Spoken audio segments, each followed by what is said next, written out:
This has got to be one of the greatest losses in hip hop history.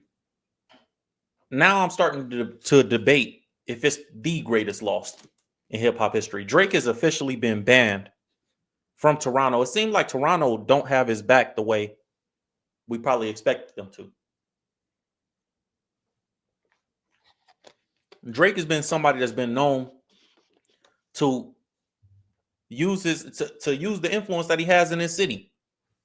And it seemed like the city don't have his back in this Kendrick Lamar situation the way we kind of thought they would. I thought they would. You know, the way Compton and LA and the West Coast has Kendrick's back, I thought they would have Drake's back that same way because Drake is a megastar and he's from that area. They don't even have too many other, well, now they do, I guess, but rapper-wise, Drake is the top of the top in Toronto. So the fact that he's been banned, and I'm about to show you guys all the reports and everything. We're going to get into this, and I'm going to break down everything that's going on. The fact that he's been banned by the Toronto Raptors is absolutely insane. If you just got here, hit the like button, please, before we even get into all the articles and the breakdown and all the topics that we got to get to, because I want to go through all this with you guys. Hit that like button. Let's get this out to as many people as possible so we can get rolling. It's a crazy situation, man. This might be the greatest collapse of a superstar. And I initially, when this all started happening, I thought Drake was going to be fine. You know, it was a battle. They go back and forth. Drake is still one of the greatest artists of the generation. Whether he write it or not, you can't deny that he's made great music for the last decade plus. Kendrick just won. But to see how many people hate Drake in these big corporations is crazy. Jack Dorsey don't like Drake. Like, Jack Dorsey's one of the founders of Twitter. Like, people that probably never would have said nothing had Kendrick Lamar not did what he did, or they would have just kept it quiet and said these things behind the scenes. They all coming forward and showing us that they don't like Drake. It's similar to the Diddy situation in a sense that, and I'm not trying to be funny, but in the way that nobody is coming forward to defend this man. Nobody. In the beginning, especially. Nobody like, yo, Drake is a good dude, like, except Steph Curry.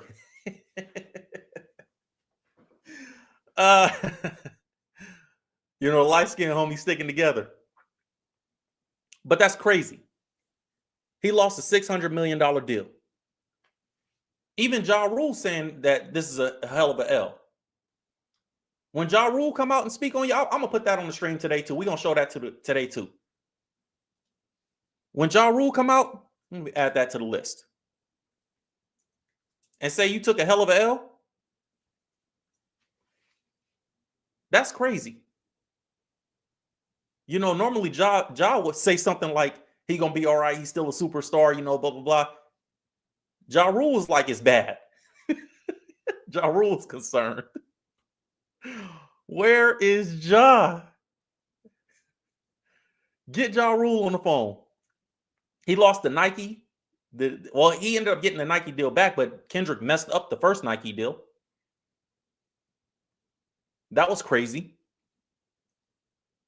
It was like a 400. It was reported to be like a $400 million Nike deal. Came out the same week Kendrick dropped Not Like Us. That got messed up. They had to reboot the whole deal.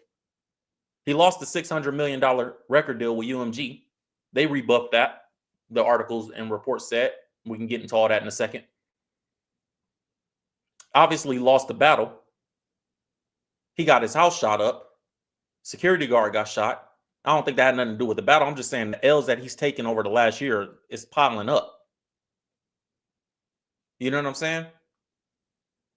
It don't really mean anything until you start losing opportunities and money. Before all that is just rap. But because of the Kendrick Lamar back and forth, he's made decisions that made him look a certain way. And all those seeds that he planted are coming back and they're reaping the fruit of what we see right now. It's crazy. Before we get into anything, man, I just want to start like we always start with a prayer. I always start the live streams with a prayer. If you're new here, then You got to be a subscriber to be in the chat. Subscribe. You can jump in the chat right now. We can have a conversation about anything that we're going to talk about. And if you guys don't know the rules of the room, all I ask is that you guys keep the likes up.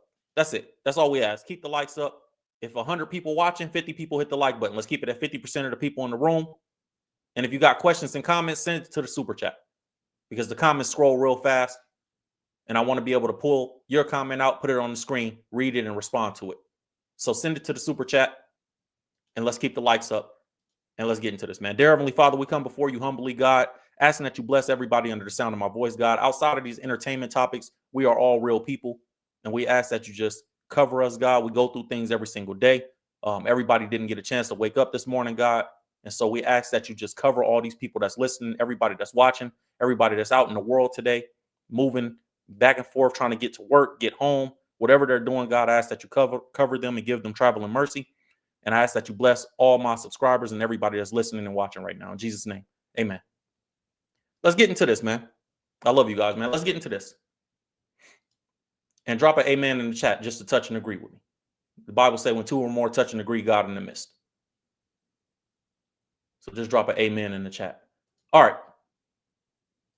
So this is what it says. This is the article. Woke up to this.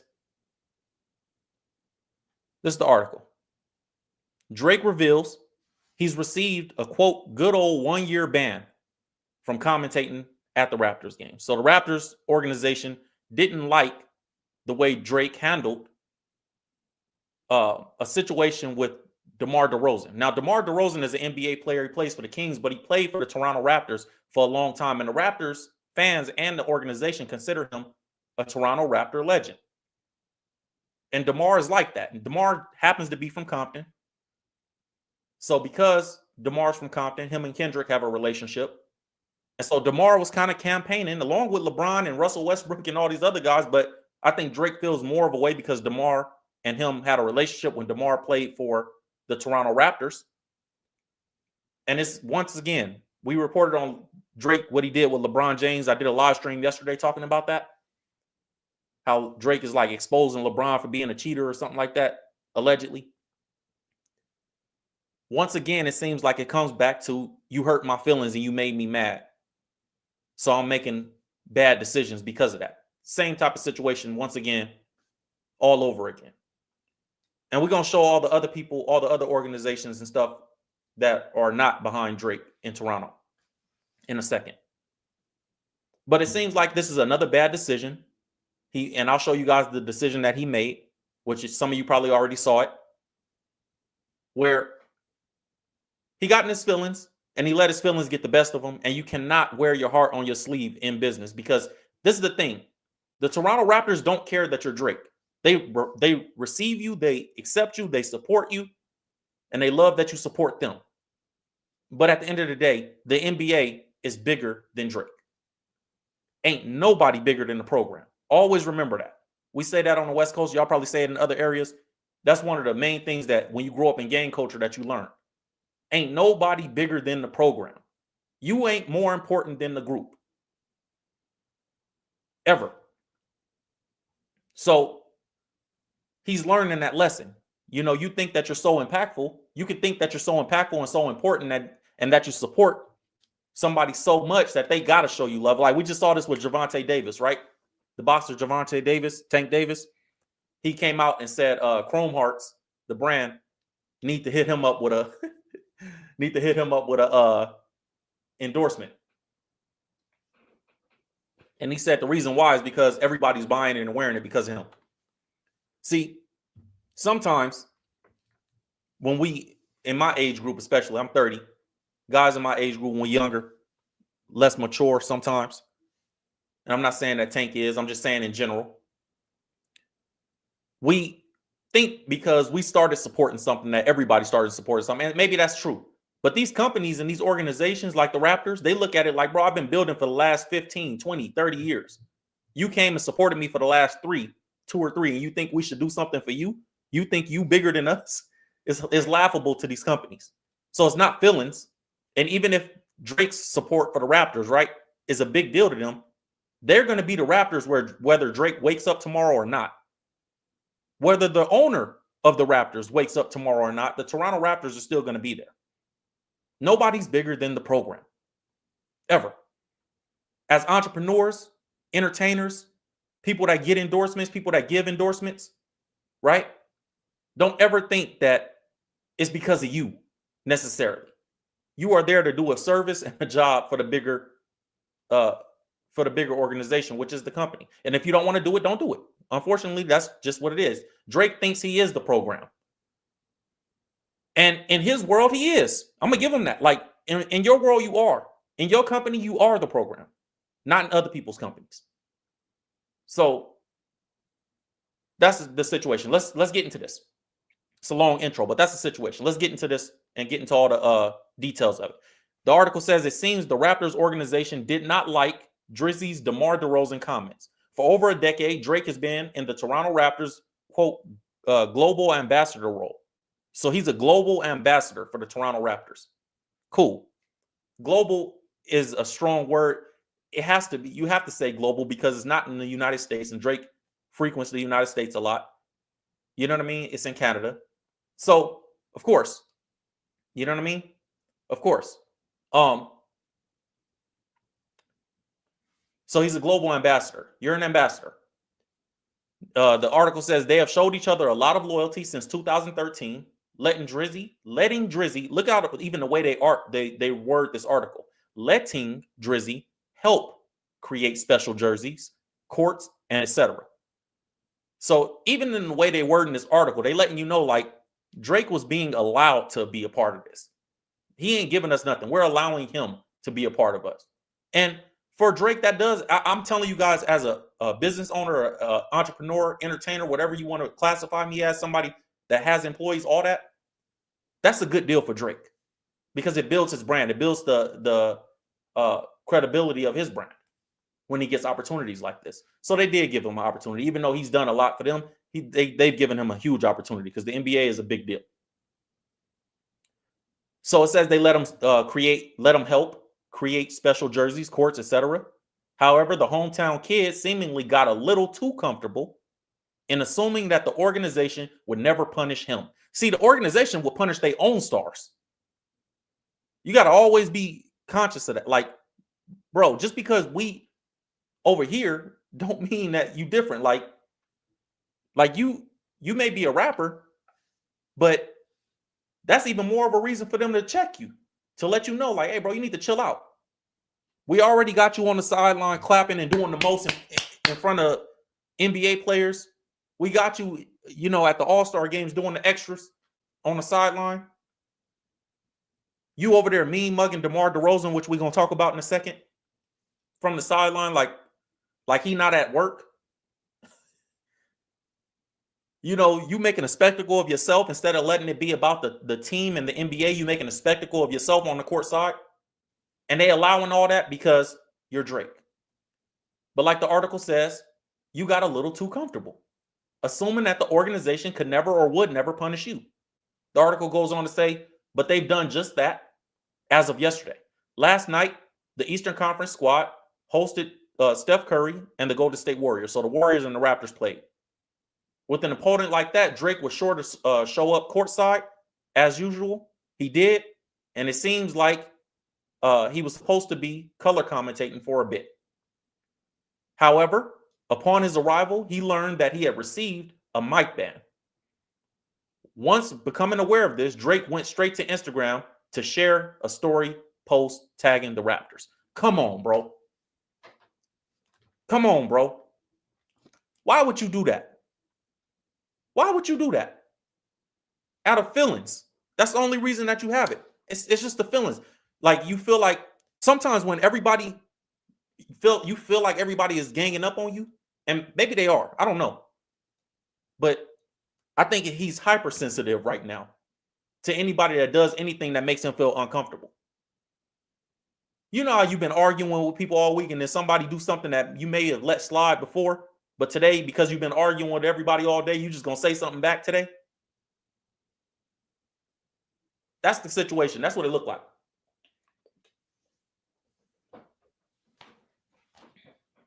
Why would you see, they tell you, hey, you banned right now. the first thing you do is pull out your phone and let me get on Instagram. Do you think that's going to make people not be fans of the Toronto Raptors? Like, what do you think that's going to do? Why? That's the first thing he did. Hey, Drake, you can't get on the mic, bro. You banned right now. He pulls his cell phone out, goes on Instagram. It don't make sense, man. 40 years old almost. Like, and I don't hate Drake. I hate people when people tell me, oh, you hate Drake. No, I'm just calling a spade, bro. I would tell my homie this. Bro, you tripping. You doing, hey, don't do that. You're going to get us in a wreck. Right is right, wrong is wrong. That's how we was raised. If Kendrick did it, I would say the same thing. Right is right and wrong is wrong. Y'all look at these people like celebrities. I look at these people like people. That's a very human thing to do. But you got to have homies around and say, hey, bro, that's not right. You gonna get, we losing opportunities and money by you doing that, bro. For what? Because you upset? You got to check your feelings at the door, bro. Me and the guys that work for me, they talk to me like that. I talk to them like that. My employees at my company. I have a company named ULegend Media, ulgnd.com. All my guys that work for me, they talk to me like that. I talk to them like that. And we keep a level of respect, but we keep it real with each other. I would tell Drake this to his face. Bro, you tripping. For what? Because I understand that it's been a rough year. This is not the way to do it. So Drake, it says, after Drake learned that he received this temporary ban, he became aware of this. He went on Instagram to share a story post tagging the Raptors and said, quote, at the Raptors, how long is my headphone ban? I was born to commentate. The public wouldn't even care or know. The Raptors was very respectful. They didn't put this out publicly. Drake put this information out publicly. That I thought, even that part of it, like, why would you put this headline? Why would you make this a headline for yourself? Like you're trying to let everybody know that the Raptors banned me. Bro, nobody's going to get mad at the Raptors. You in a very sunken place right now. Like people don't feel bad for Drake.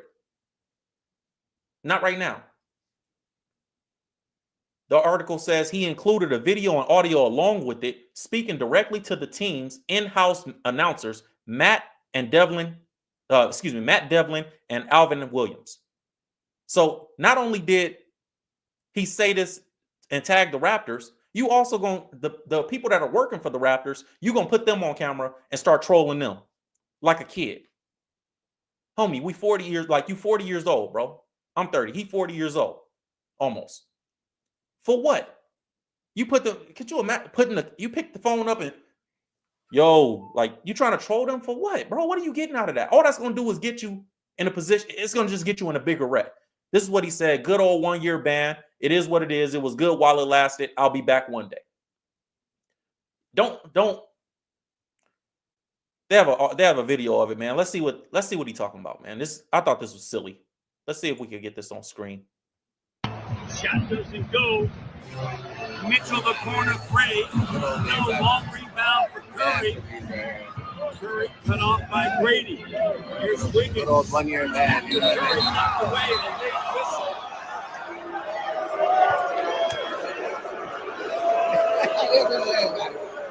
It was good while it lasted, Daddy. You know what I mean? All right. I'll be back one day. Bro. For what?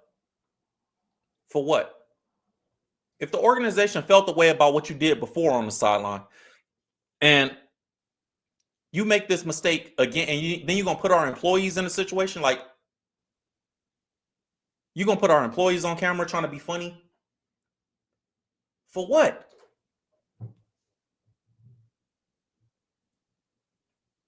It don't make sense. His moves don't make sense. I don't think he's thinking. And sometimes you get in your feelings and you like, man, I'm gonna be petty.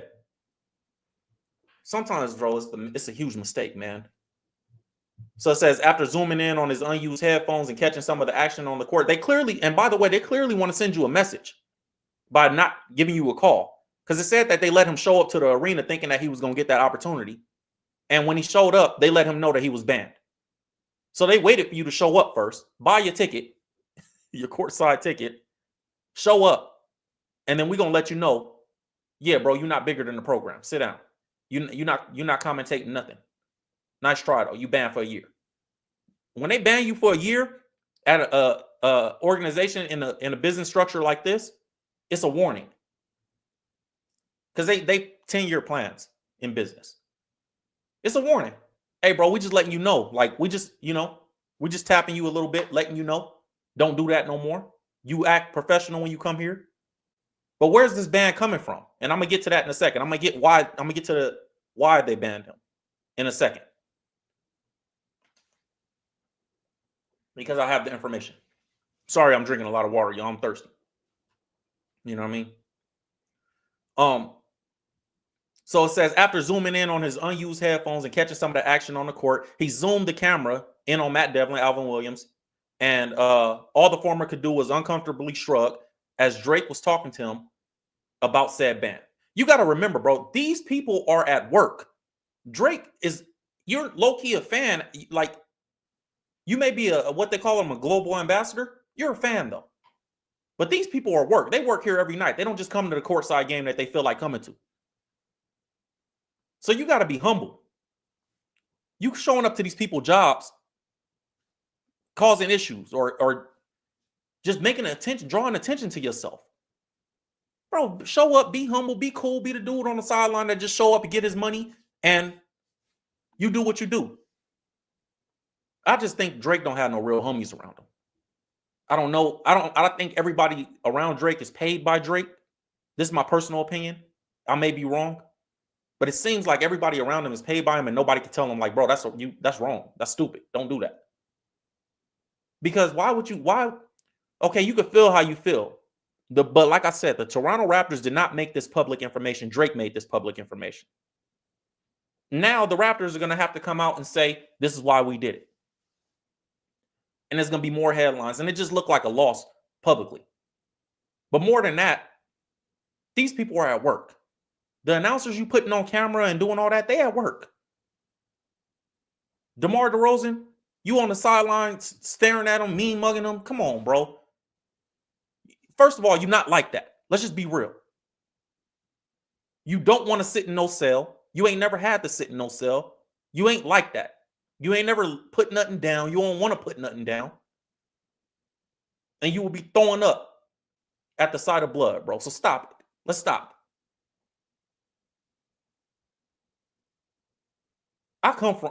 It offends me because I actually come from that environment and I've actually been through those things.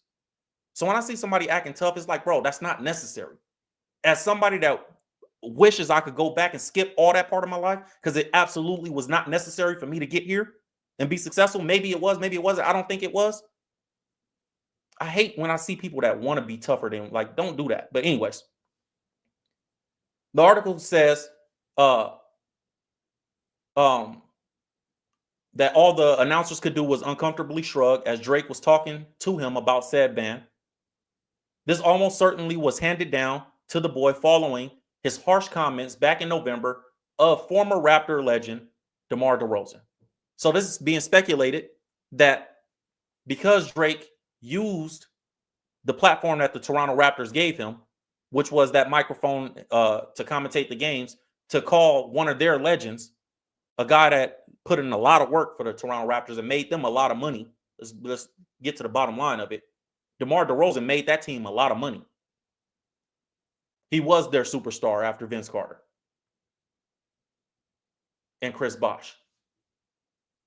So after he made them a lot of money and did a lot of good things for that city and did a lot of good things for that organization, you get on Drake gets on the commentating microphone, and starts using that to amplify a rap beef. First of all, and even in the Bible, it says there's a time and place for everything. A time to laugh, a time to cry. A time and place for everything. There's a time for everything. That's not the time. You know, just because you triggered because DeMar DeRozan is on the floor, the court doing his job, that's not the time for you to get on them headphones and say, yeah, this dude is this and this dude is that. And I'm sorry, y'all gotta. So that was a mistake by Drake as well. And you doing all that, you crashing out because of Kendrick? Because of a music video, bro? You know how silly that sounds to the NBA owners? This dude, or to Masai Ujiri, the owner of the Raptor, or the executive of the Raptors, the guy running it, because they owned by a company. But he's the top of the company, CEO or the president. But to that board, you sound silly. Who is this guy calling DeMar DeRozan names on our broadcast when they're sitting back watching their team play? The owners I'm talking about and the executives of that team. Who is this guy? Oh, that's a rapper. His name is Drake. Ban him.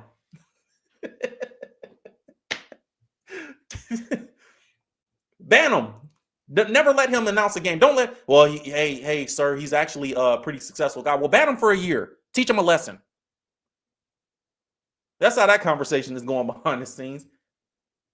They didn't even call Drake at home. They wait till Drake get courtside and let him know, like, hey, bro, just letting you know you banned. Huh? I was showing up to work today. No. No.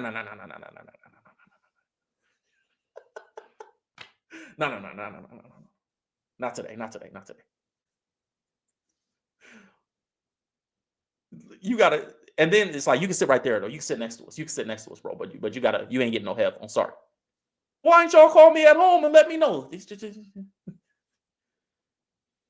So, the article says the boy Drake had harsh criticism and comments back in November of the former Raptor legend DeMar DeRozan. I want y'all to pay attention to how this article is even written.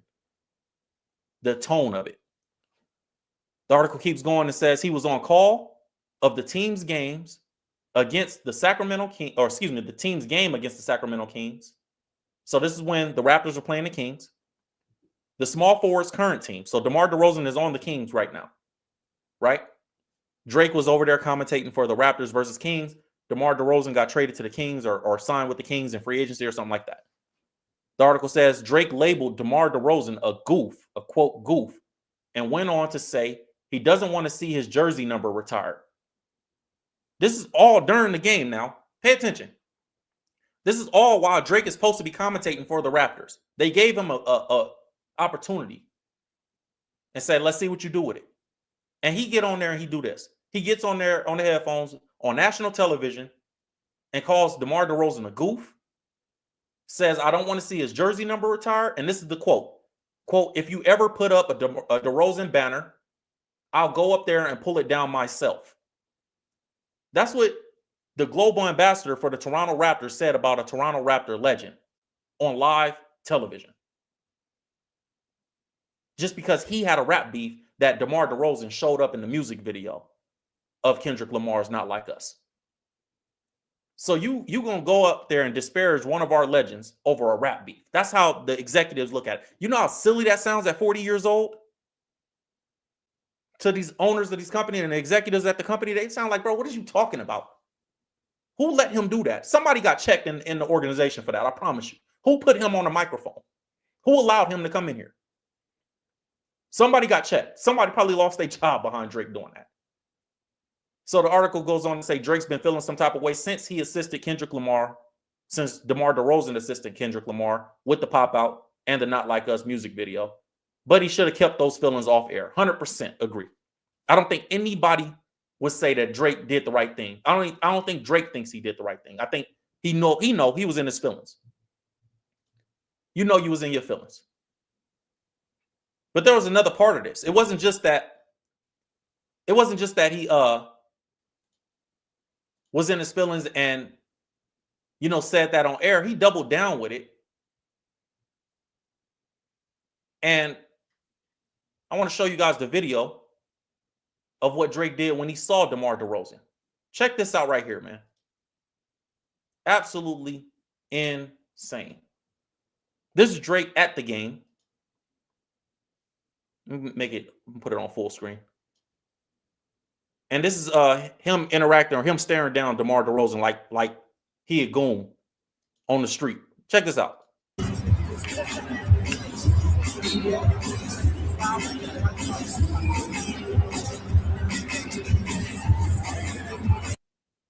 Y'all see that?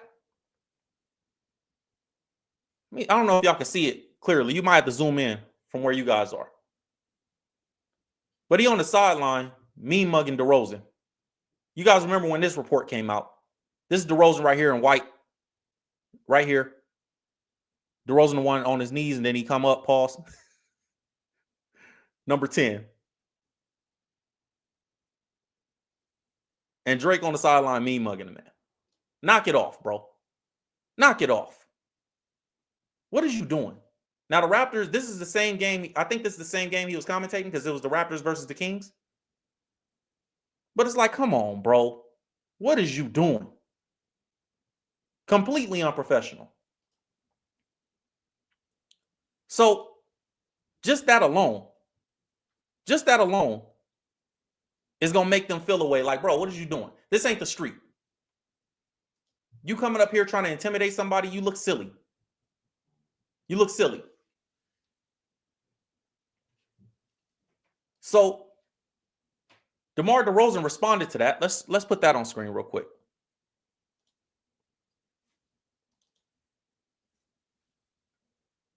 One second. DeMar DeRozan responded to it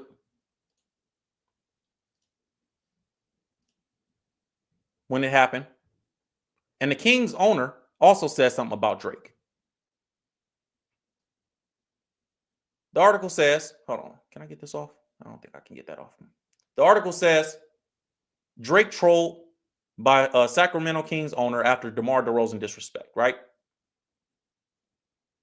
And so it says Drake is getting the pettiness he dished out to DeMar DeRozan returned back to him, courtesy of the Sacramento Kings owner, Vivek. I'm not even going to try to pronounce his last name. DeRozan, who played for many years for Toronto, currently suits up for the Kings, made an appearance in Canada last weekend and that was the first appearance since he had featured in Kendrick Lamar's Not Like Us video. During the game, Drake could be seen staring down DeRozan from his courtside seat, and he had some words from him for him during a post-game interview. And that's when Drake said, you know, if you ever put up a DeMar DeRozan banner, I'll go up there and pull it down myself, saying that the Raptors shouldn't hang or retire DeMar DeRozan's number. The Kings owner got the last laugh at the Kings home game against the Raptors, sitting courtside wearing a shirt that referenced Kendrick Lamar's chart-topping Drake diss, They Not Like Us. To make matters worse, the Kings also beat Drizzy's team. So the owner of the Kings was sitting courtside wearing a Not Like Us shirt.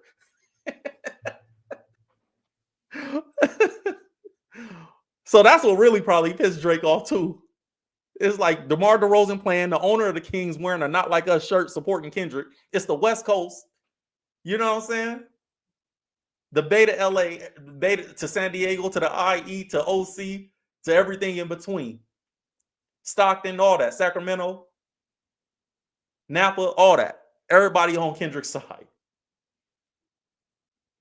The owner of the Kings wearing a Not Like Us shirt on the sideline while Drake is on the sideline at the same time.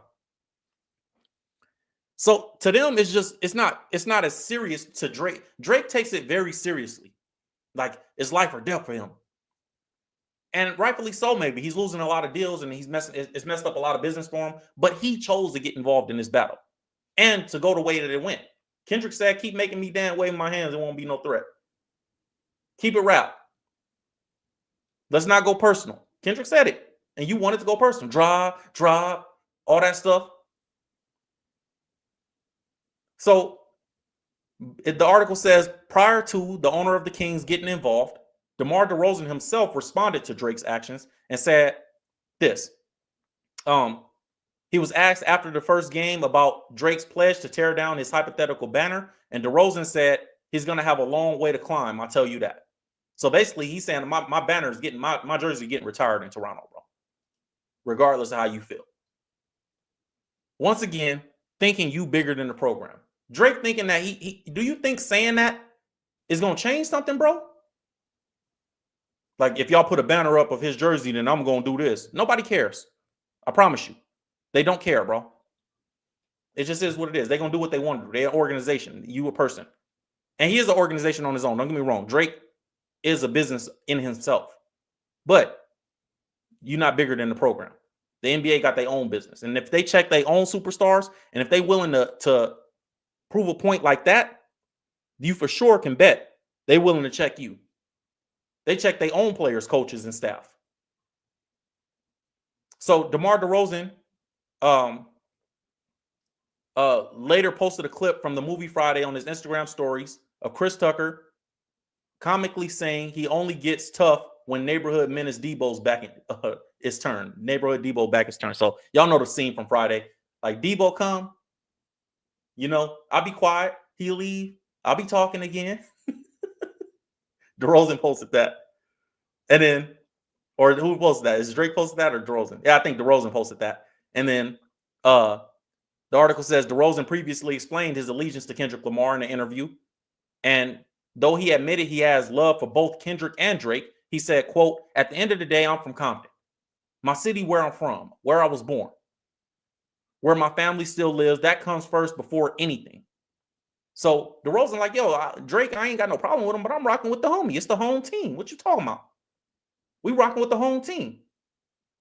West Coast. What you mean? It's California. What you talking about? I ain't rocking. It is what it is. DeRozan went on to say, "I feel like any real person will understand that. It's so crazy because my second home became Toronto, that has one of the greatest rappers of all time coming from there too." So he like, I ain't mad at it. I rock with Toronto. I love Drake too. But Kendrick home team, I'm from there. And if you know how we grow up in our areas, if you from there, you from there. Like if you grew up over there, you from there. Even in gang culture, like our culture is a little different than gangs, all that crap outside of California. Chicago is like us too. But it's like if you grow up over there, you from there, like by default. So DeRozan looks at things from the perspective of that, because that's how he was raised. Says DeRozan also confirmed that he had not spoken to Drake since the feud with Kendrick kicked off. He said he, as well as appearing in the Not Like Us video, DeRozan was name dropped by Kendrick on the chart-topping diss track. Said, "I'm glad D-Rose came home. Y'all didn't deserve him neither." From Alondra down Essential. Better not speak on Serena. Y'all know the line. So that's what that article said. That was DeMar DeRozan's response to Drake, as well as the Toronto Raptor, or yeah, the Toronto, not the Toronto Raptors, excuse me, the Sacramento Kings owner, what he did to troll Drake as well. So they just playing. They like, to them, it's rap beef, but it's not funny to Drake, right? And this is all coming on the heels of Drake losing the battle to Kendrick Lamar, but also the Toronto Blue Jays announced Kendrick coming out there, and they're gonna protect him. You know what I mean? The Toronto Blue Jays added Kendrick Lamar's tour, added a date, to come to their stadium. You guys remember when that happened? I came on here and reported it when it happened. The Toronto Blue Jays was promoting Kendrick Lamar's upcoming tour, and they gave him a date. I think it's June 12th that he's going to be performing. And the article said Drake roasted after the Toronto Blue Jays promote Kendrick Lamar's upcoming tour. So the whole city of Toronto, these organizations that you would think would be behind Drake, are actually not fully supporting him the way he probably expected them to. And it's probably just a pile on for him. It's probably just a pile on. The article says Kendrick Lamar is coming to Toronto in June. It's been undoubtedly a successful year for Kendrick Lamar, and it looks like the hitmaker isn't done yet. Earlier this week, this is back when the article came out, he announced the Grand National Tour. I think that's a dope name for a tour. Grand National Tour sound dope. Of course, the big announcement earned reactions from countless social media users, blah, blah, blah. And the official Toronto Blue Jays account recently shared a post about their scheduled stop at the Rogers Center next June. Unsurprisingly, other users are out in full force with jokes about Drake being betrayed by his own city. Now, the thing about it is, what makes this significant is Kendrick is the first one. Kendrick is the first rapper to do that stadium, which is crazy. For him to get that stadium once is dope, right? So him and SZA are going on tour together, and I'm double checking the date. It was June 12th. Let me show you guys the post that the Toronto Blue Jays put up. And this is in the middle of all the beef too. So you got to figure, like, this feels crazy for Drake probably. But this is the post that the Toronto Blue Jays put up. It said Kendrick Lamar visits Rogers Center in June. Tickets go on sale December 6th. So tickets went on sale December 6th. And the Toronto Blue Jays posted this on their account. They got to know what's going on. I don't know, man. If they don't know, the players got to know. Like, people know what's going on. They got to. So they got to know what reaction they're going to get. And business-wise, I'm not going to lie, that's good business, yo. It's good business. If you're the Toronto Blue Jays, like, you know it's going to be a spectacle. You know it's going to sell out because of where it's at, because of what's going on, and because of who it is.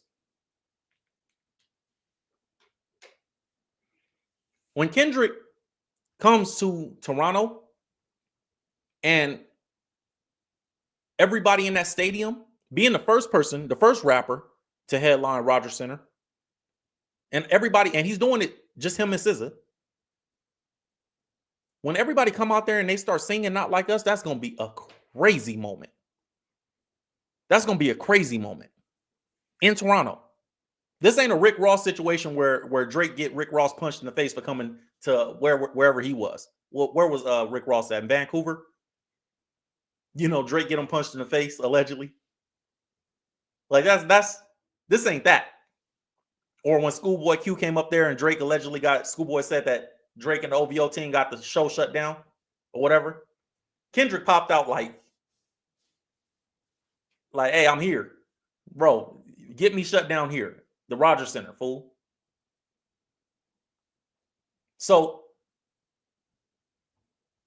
that's what's about to happen. Now, not only did they do that, they doubled down after it went crazy and everybody was talking about it. 2 days later, the Toronto Blue Jays came out and announced that they added a second show. Y'all remember that? Last month, they announced that they had a second show. They're like, oh, y'all like that? Back to back. Back to back. Just to let them know, like, bro, we don't care. We don't care how you feel about it. This ain't just one. We're going to do another one. We're going to do another one, a back-to-back on you. Crazy. So now Kendrick is going to be up on that stage, in that stadium. And the whole the whole tour is a stadium tour. He's going to be on that stage again. That's nuts.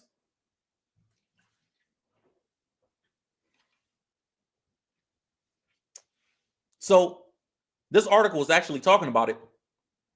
And it said how it reported how Schoolboy Q said they just canceled my show in Toronto with a laughing emoji. Canadian police don't want nobody from TDE performing.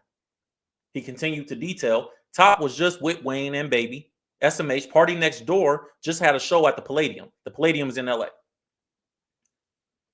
Schoolboy Q said if we wanted to, we could have got y'all. If we wanted to get y'all, we could have just did it. Now when somebody get hurt, don't cry. So Schoolboy Q like, yo, you canceled my show, but when your homie came to LA, nobody was tripping. We knew he was there, but nobody tripped. We let him do a show because we look at it. Look, on the West Coast,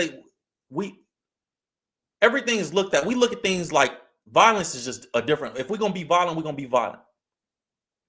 If we not, we not, and we're not about to get violent over something like rap. It got to be something real. So TDE and everybody down there, they looking at it like, bro, come on, bro, let the little perform. Cares, you know what I mean? As far as I'm talking about, Party Next Door and all them, anybody around Drake, let them perform. We ain't tripping. This is between Dot and Drake. You know, but when you start doing stuff like that, it changes the dynamic of things. Because now it's like, all right, hold on, what we doing? What is this about for real? What we really doing? You know what I'm saying? It changes the dynamic. So that's what it is. Now, Glasses Malone, salute to G Malone, because G Malone gave us a great interview. And when the beef started and all that, me and him did an interview, and it was a great interview. I had a great conversation with him, and I'm gonna show you guys some of that in a second. But G Malone came out and said that Drake isn't culture, and him and DJ Academic, you know, like he been saying that Drake is not hip hop, he's rap or something like that.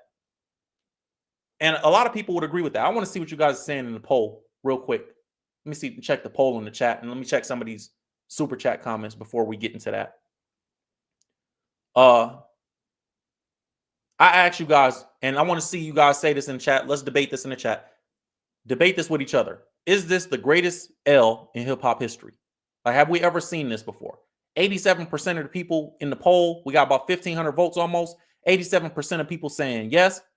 13% of people saying, nah, Ja Rule is worse. I want to show you guys what Ja Rule said about this too, real quick. Because it is kind of crazy. Ja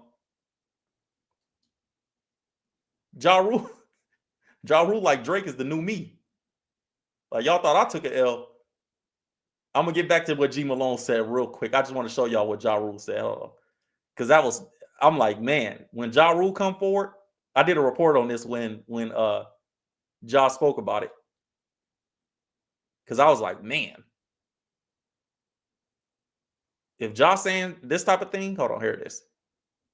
It's bad.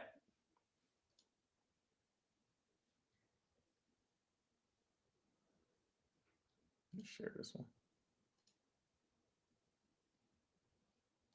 Check it out. Hip hop roots, you're a pop star. Like I always tell everybody, you was the Drake before the Drake. You had hit after hit after hit. I told them earlier how you saved my life. Drizzy the GOAT, man. Drizzy one of them GOAT. Drizzy one of the GOAT. He's the GOAT. Yeah, we're not going there. But what I'm saying is, The Black Noah, I just strangled me a goat. For the youth who's tuned in, they don't realize that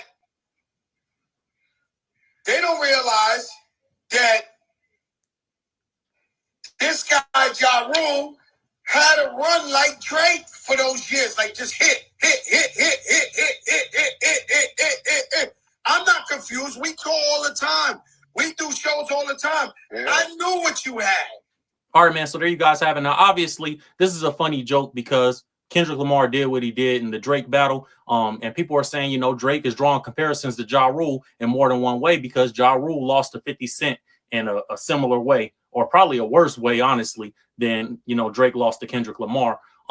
Ja Rule never really recovered his career after that issue with 50 Cent. And then he had the federal, case and all that different stuff that was going on around him. So it kind of made it where Ja Rule can never. Somebody in the chat said Fat Joe loves a good glaze.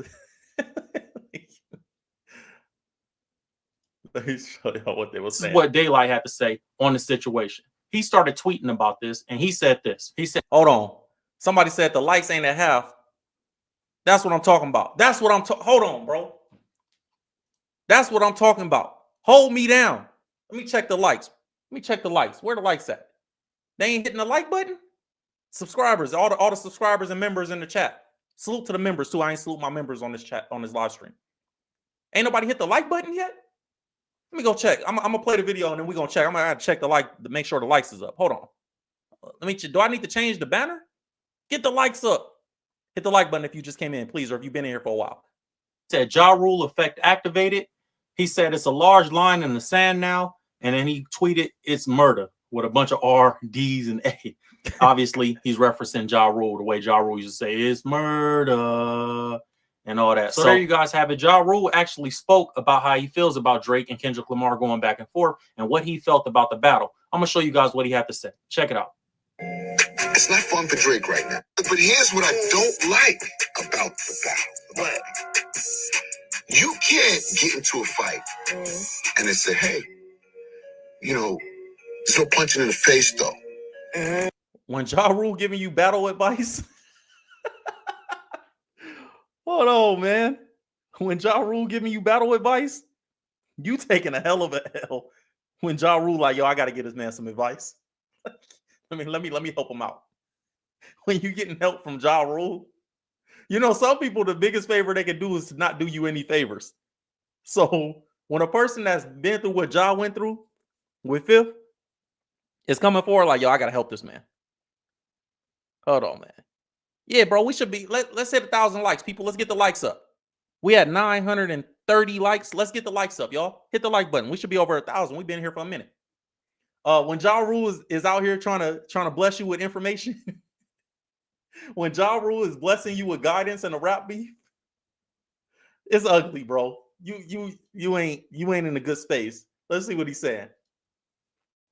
We're gonna fight, but you can only hit in this area. Right. Like, what do we do? That's not how fighting works. When I see the media egg it on all week. You got 9 days to respond. You got this, you got that. Where you at, Kendrick? Where you at, Drake? And you do all of this. And then when the gloves come off, you say, well, no, we don't want you to say that. Right. No, you're going too far now.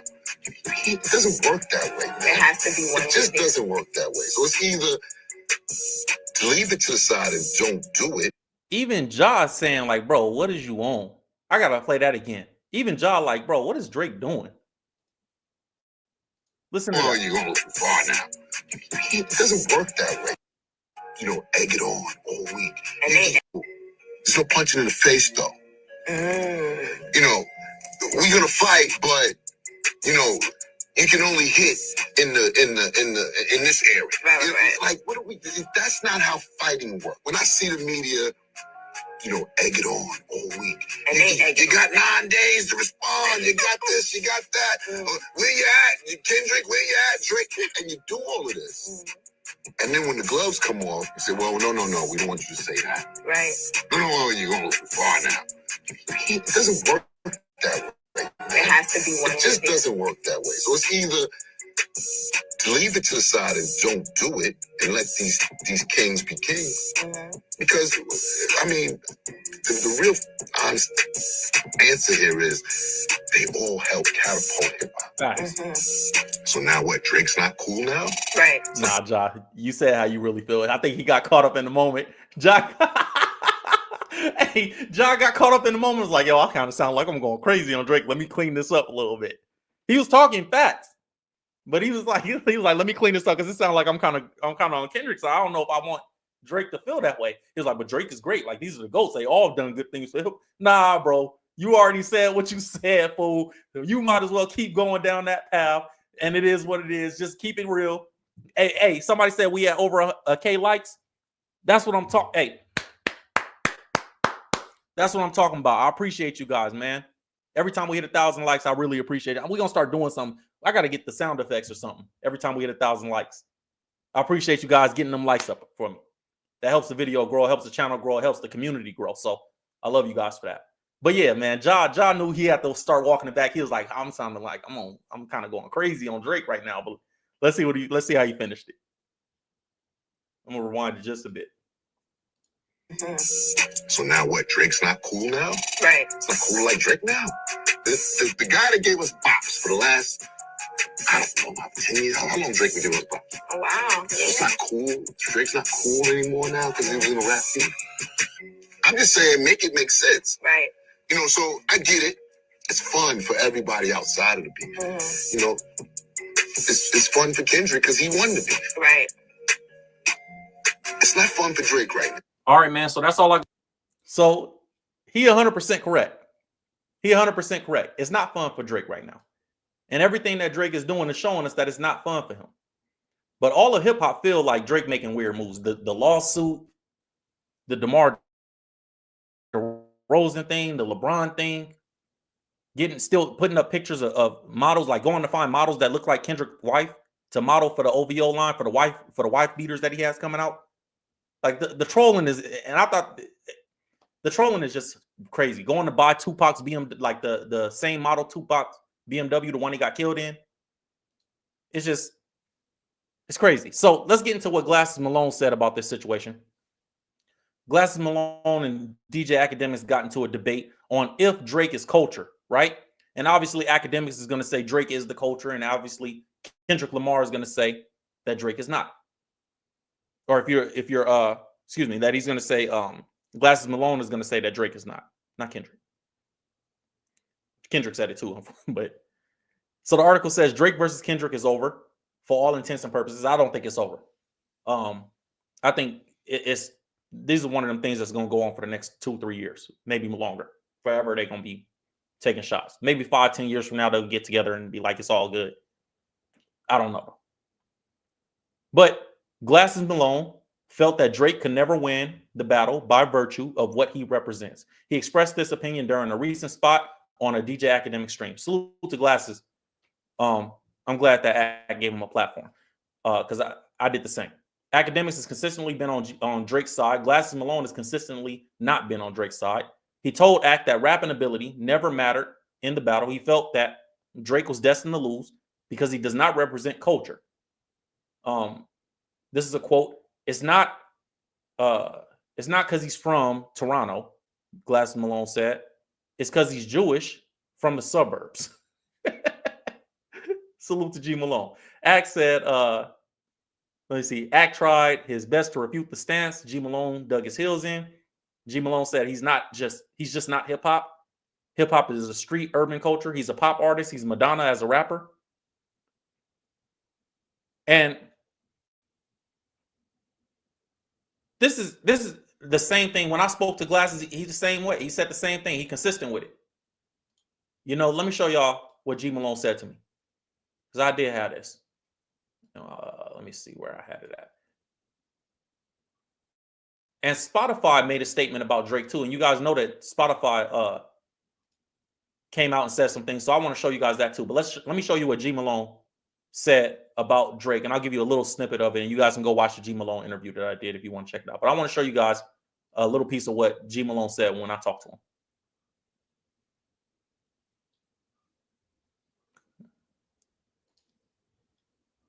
Check it out. Yeah, you say Drake is rap, but he ain't hip hop. And how much of that? I want to ask you, how much of this beef, man, behind the scenes is the industry going? Oh, we got to do this. We got to help Drake right here. He look like he losing right here. We got to pull this. We got to do that. How much of the industry, the executives, the people that can't dance behind the scenes, saying, we got to stop this. We got to stop that. And I want to ask that as the first part of that question. And the second part. Did the industry behind the music and behind the artists stop this from going any further where we won't hear no more disses? No, it wasn't the industry. That was a whooping. He just whooped out of him. Okay. And he whooped the fight out of him. Mm-hmm. I don't go for he whooped the fight out that much.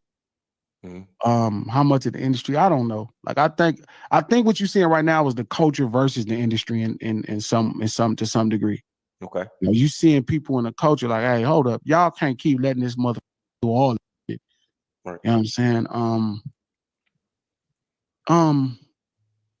I think mostly everybody in the industry would have told him not to. Like Drake. To me, I didn't understand why would he take the battle. This is why I've always had that perception that I really think a writer leaked the first version of Push-Ups. Like a writer pitched it to him.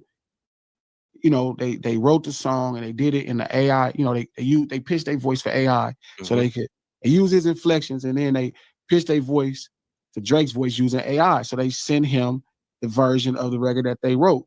He took it, covered it, and finished the production at that excellent level that OVO does. And I was always toying. I think Drake never wanted the battle. If you look at all of his social media posts going up until that first day when Push-Ups came out, it was all like, I'm not interested. Y'all be waiting for a reply. It was never like, yeah, I'm getting ready. I'm finna drop this. It was never that type of intensity.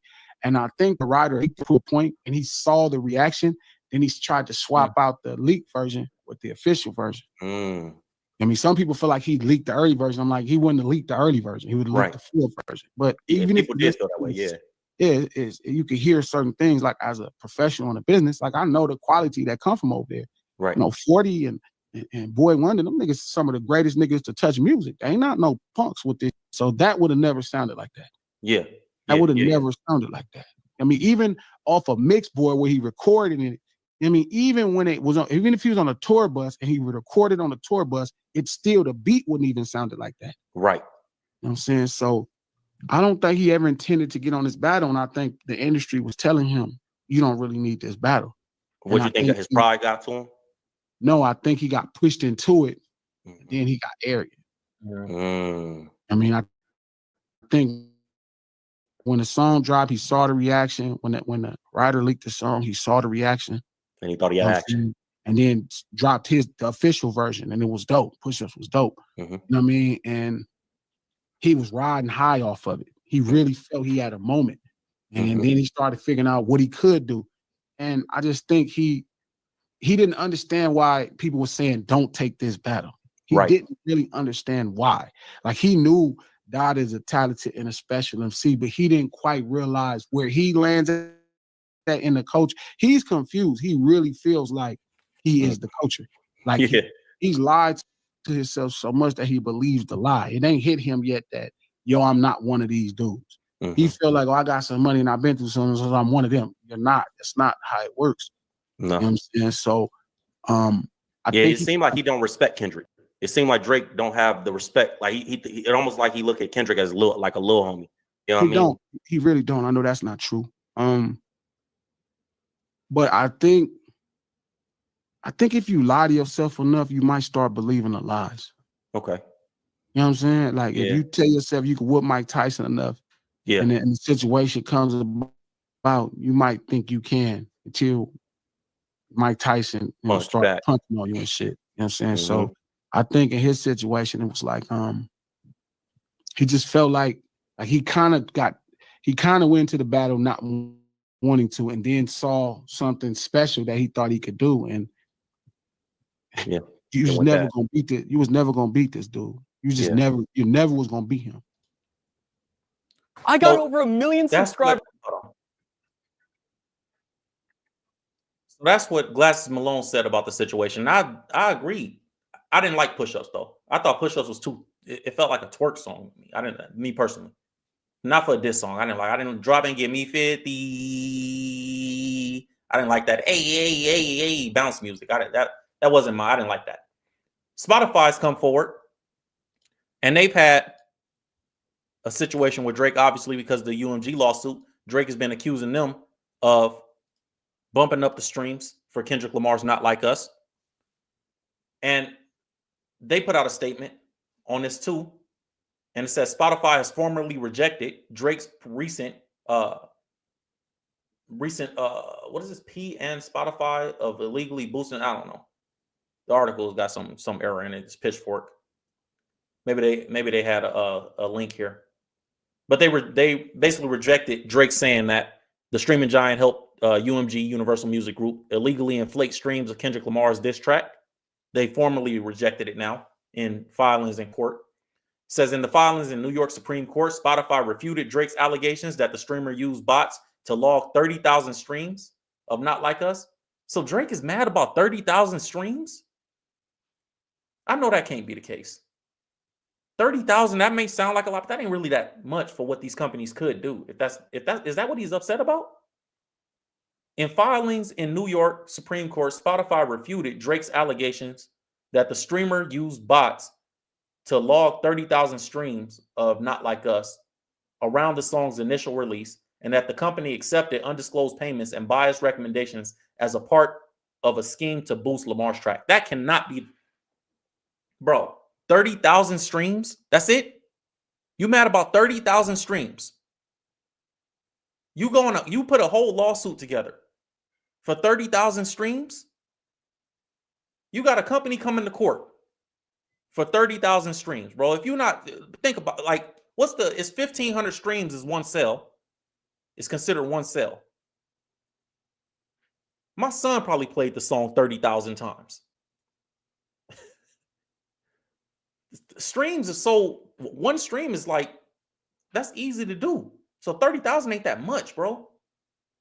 We ain't talking about 30,000 sales. We talking about 30,000 streams. And so Spotify had to come to court and refute that they boosted 30,000 streams. Drake's tripping. It says, contrary to the allegations, this is a quote, contrary to the allegations in the petition, UMG and Spotify have never had any arrangement in which UMG charged Spotify licensing rates 30% lower than its usual licensing rates for "Not Like Us" in exchange for Spotify affirmatively recommending "Not Like Us," including to users who are searching for other songs and artists. An accompanying affirmation document filed by Spotify employee David Kafer states that Spotify, quote, invests heavily into automated and manual reviews to prevent, detect, and mitigate the impact of artificial streaming on our platform. So Spotify saying we got AI systems in place to detect if somebody's artificially boosting streams and get them out of there. And I know that to be true, actually. I know that he's telling the truth. So the Spotify employee David Kafer also said, when we identify attempted stream manipulation, We take action that may include removing streaming numbers, withholding royalties, and charging penalty fees. That's a fact. They do that. Confirmed and suspected artificial streams are also removed from our chart calculations. This helps us to protect royalty payouts for honest and hardworking artists. So basically what he's saying is we don't allow fake streams because we don't want them taking money from us that they don't deserve or that they didn't earn. We don't want an artist to be able to buy streams, so we put systems in place for all the people that are selling streams. And if you go on Google and Google buy Spotify streams, there's a lot of companies, small companies out there selling bots. But Spotify made a statement in court saying that they take that very seriously and that they remove that because basically they lose business. You know, if you could buy the streams. If people buy streams, then Spotify has to pay people for fake streams. They don't want that to happen. They want to be able to make sure that if they're paying somebody, the person that they're paying actually earn the streams and that they're real. That makes sense to me. Do I believe that they never work with UMG to boost nothing? No. I believe that they boost stuff all the time. I believe that's my personal opinion. I believe that they've been boosting stuff for decades, as long as streaming been around. But I understand the stance that they're taking for their business. Spotify has also criticized the form of Drake's legal action as the rapper filed a pre-action against the company. It says, quote, what petitioner is seeking to do here is to bypass the normal pleading requirements and obtain by way of pre-action discovery that which it would only be entitled to seek were it to survive a motion to dismiss. So let me read that again so I can understand it better. So Spotify is saying what Drake is seeking to do here is to bypass the normal pleading requirements, and obtain by way of pre-action discovery that which it would only be entitled to seek were it to survive a motion to dismiss. Spotify's legal team referred to the method as a subversion of the normal judicial process. So I think they're saying Drake's trying to get information without having to actually go to court.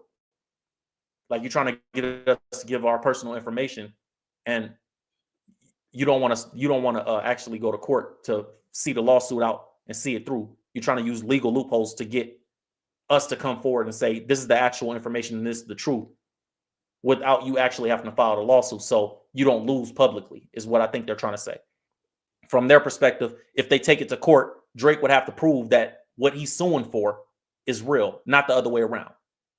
So Spotify is not required to prove anything to Drake, but Drake is required to, because he's the one filing, you're the one who's required to prove that the information that you're bringing forth is real, not the other way around. We don't got to prove that we didn't do it. You got to prove that we did do it. And you're trying to subvert that process by filing things in a certain way, is what Spotify is saying.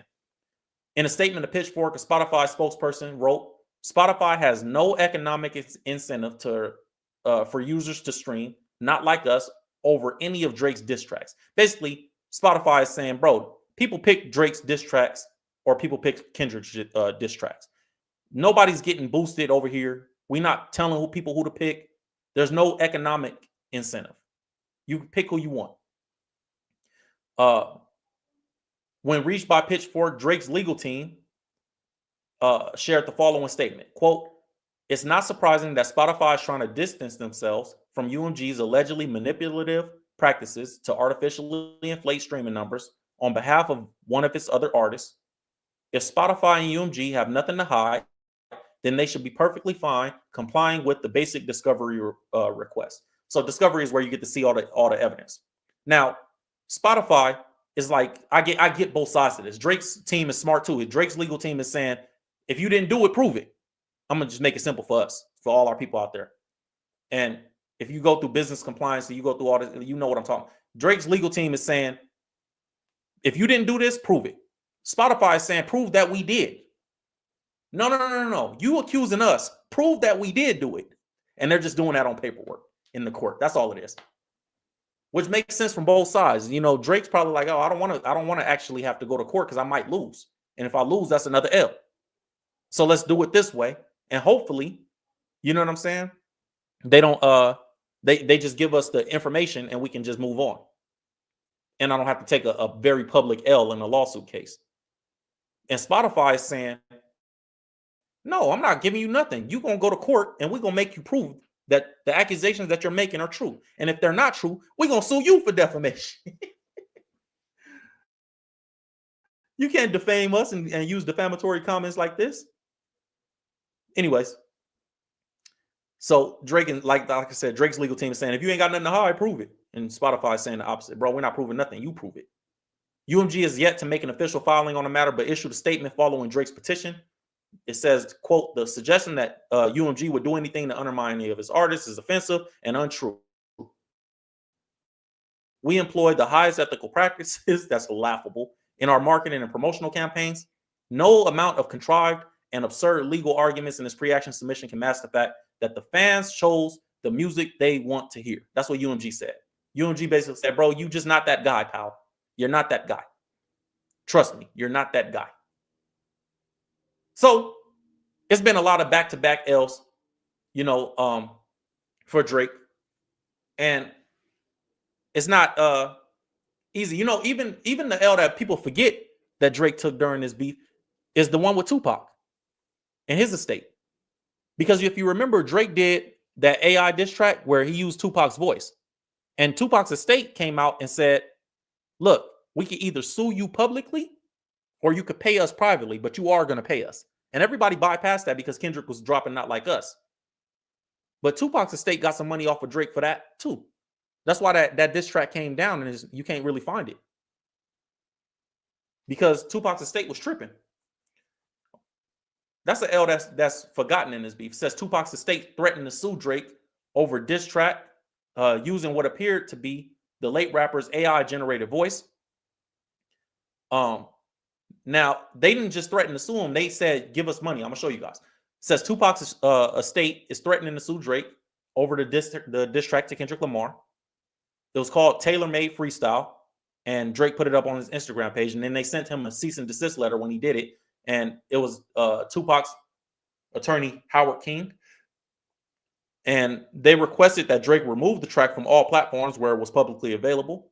Drake also had until noon that week, on a Thursday that week, to confirm his cooperation. So he had to not only take it down, you need to tell us that you did it and check yourself, basically. Send us a letter letting us know that you humbled up.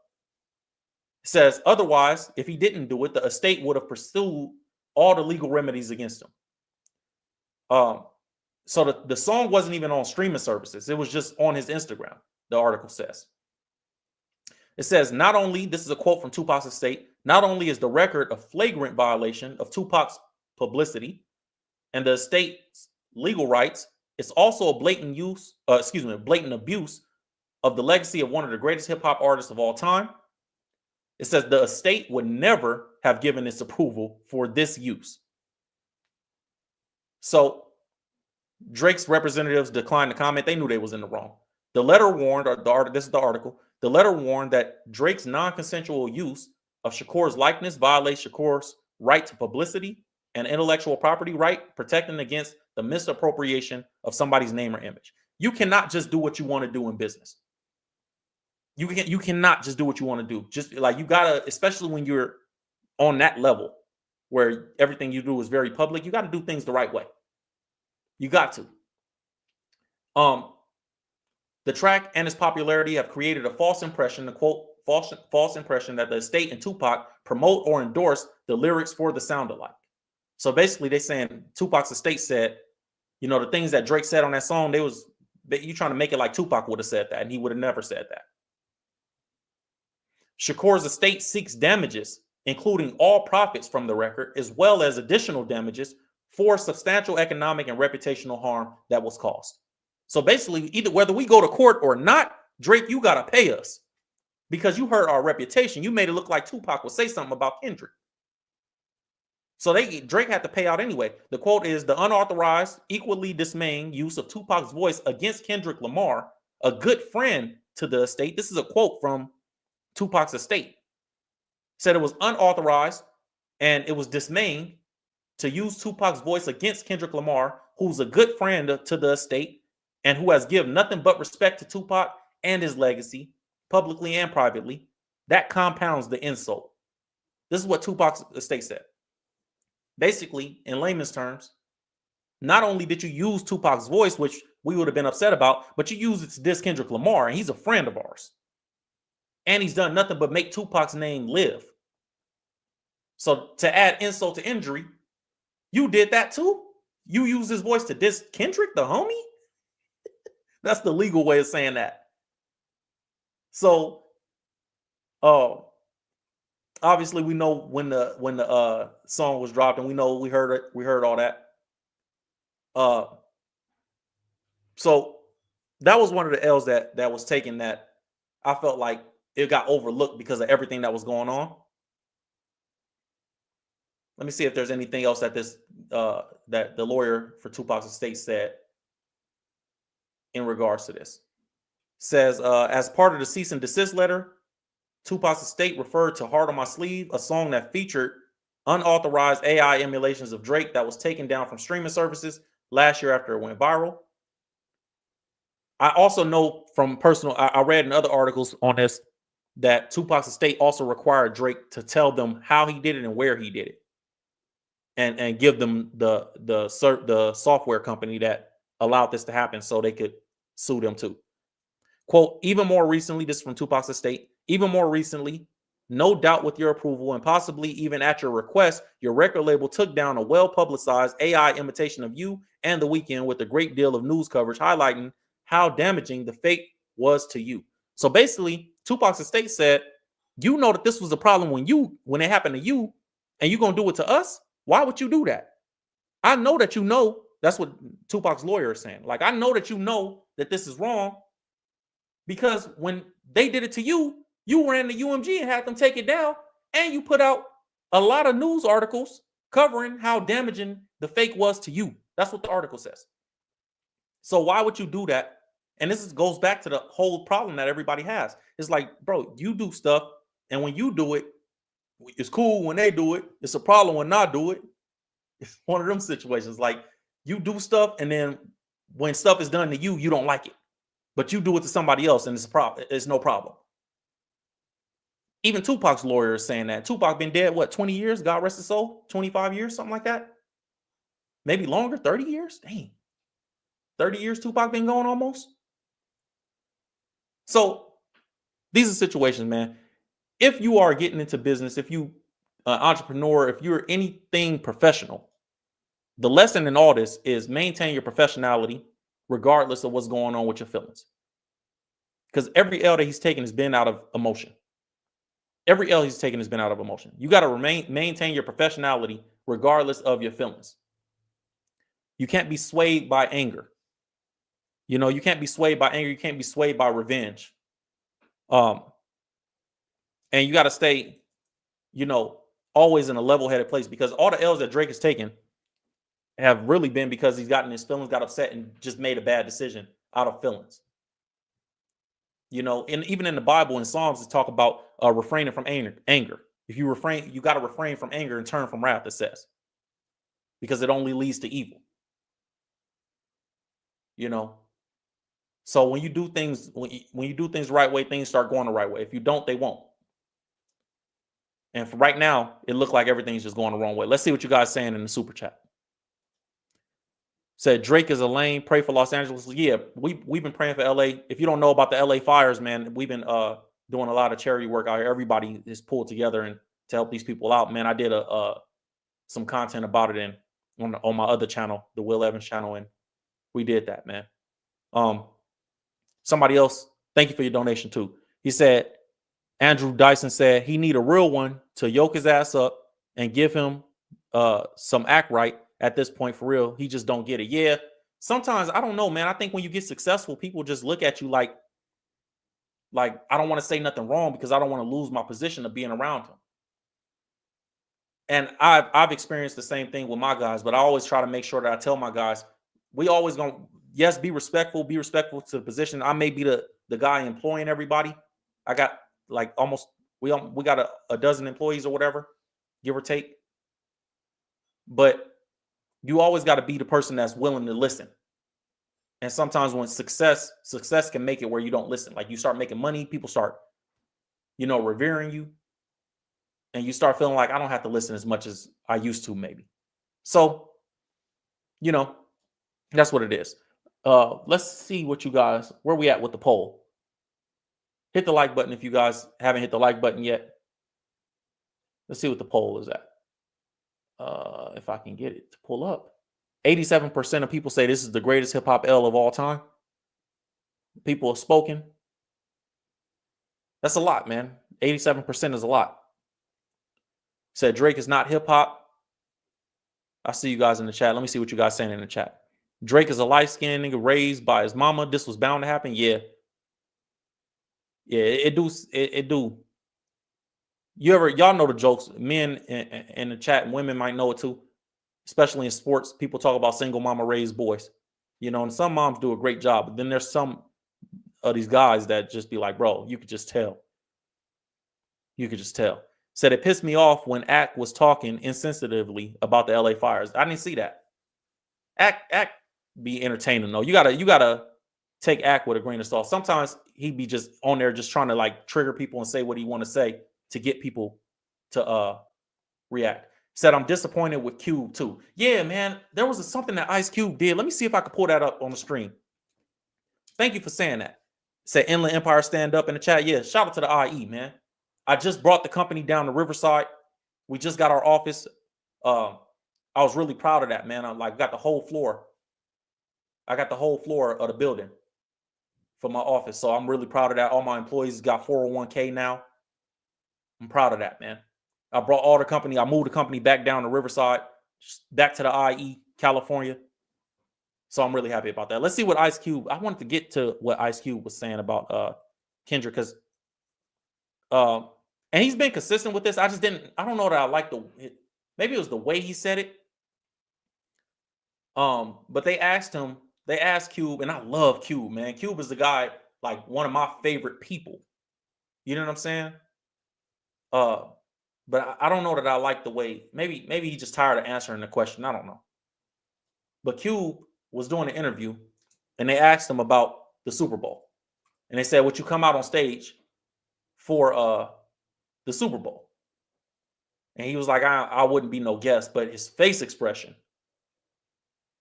was crazy. Let me see if I can share this with you guys. Check this out. Want to be like a guest, you would want to do it on your own. But if Kendrick wanted you to come, would you pop out? I don't know. You know, I mean, off my first instincts, I don't want to be a guest. I don't know. I respect it though, because Cube is Cube. Cube is a super legend. I want to be like Cube in a lot of different ways. So I don't know. It just made me feel like, dang, man. Maybe it's just the fan of me that I just want Cube to rock with, you know, what Kendrick got going on. But maybe, but it do seem like he wasn't really on Kendrick's side. I don't know, man. Not that he has to be, but it would have been nice to see. I don't know. It could be just a fan of me. I might be like, man, I love Cube so much, and I want Cube to do all things West Coast. Man, I love Cube. He one of the people that work 300 million quietly. You know, I always try to model that. Like, no matter how many millions I make, quietly, in a way, right? Like, you know, I'm getting to it, but you know. And I know that Kendrick line. Somebody said the Kendrick line, the old ass flow trying to convince us that they the greatest. I don't know that was that Cube. I hope it's not, but you know, I just thought he would support Dot a little more. That's all.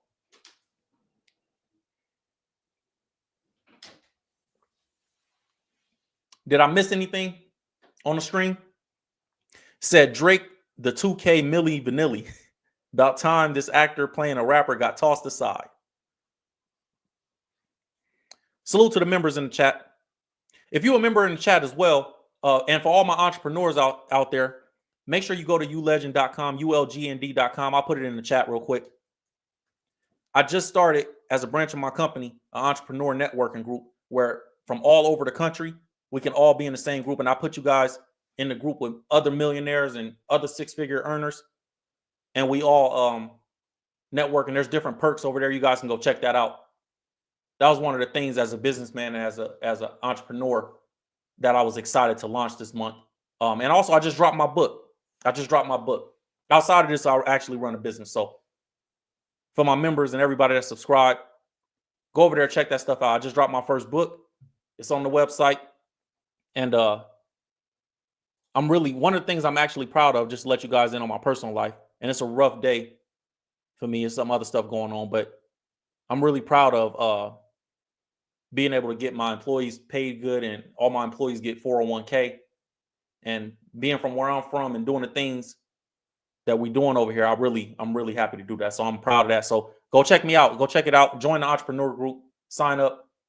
You know, I just actually added last night a budgeting tool. I help entrepreneurs for a living. So if you're an entrepreneur, check that out. To all my subscribers out there, man. Let me see. Salute to Kiki. Thank you, Kiki. Said she wanted the channel members. Said hi, Urban and chat and mods. Salute to all the moderators. Said Black Diamond. Salute Mr. Will and the Legend Squad. All the legends out there. I appreciate you guys. Thank you guys for being here. Miss Slim Shady. Let me see where you at. These are all my members that I'm putting on the screen. Said that's why Cube is salty with the Super Bowl question, because he's upset about what's going on. Maybe so. I don't know. Cube said Kendrick was him back in the day. Okay. Yeah, man. I know Kendrick always showed Cube love. So Black Diamond said amazing work, Will. Thank you. And Classy K, another one of the members on the channel, said congrats, Will. Thank you so much. I'm really appreciative of all the members. Make sure you guys go to the website, ulgnd.com. Let's put it on the screen if I can. I'll put it on the ticker on the bottom. How about that?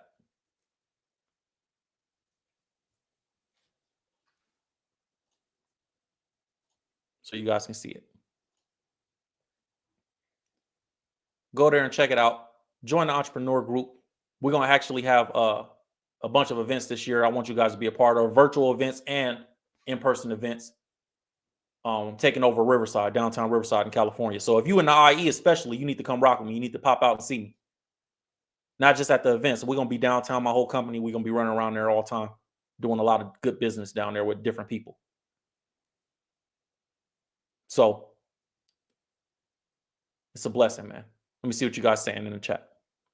Said 50 Cent making Drake feel like he's doing the things he's doing is okay. Yeah, man. I love 52, man, but I don't like the way 50 is handling it. Oh, we got a new member.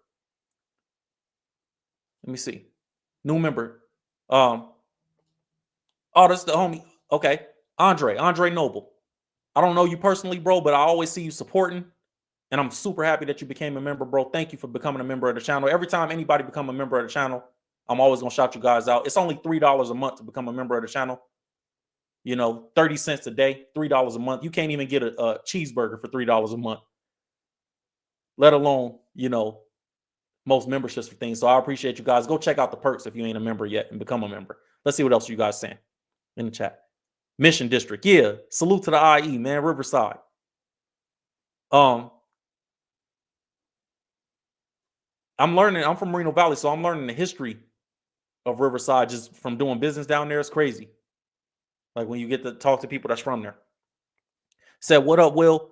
Salute to your progression, bro. I've been rocking with you since you came to our podcast years ago in the field. Keep pushing, bro. Appreciate you, man. Thank you. I've been working, huh? If you see me a few years ago, if you knew me or we had conversations years ago, you know I was a little more rough around the edges than I am now. I done polished it up. Man. But it's a blessing, honestly. I'm grateful to God to even. I look at the blessings as responsibilities that God's given me, and I'm really grateful that God chose me to be responsible for His blessings, man. Said Drake ain't been the same since the tuna sandwich incident. What's the tuna sandwich incident? Hold on, we got to find that. What's the tuna sandwich? I gotta find it. Aubrey Drake Graham complaining to his mother about a tuna sandwich. Never.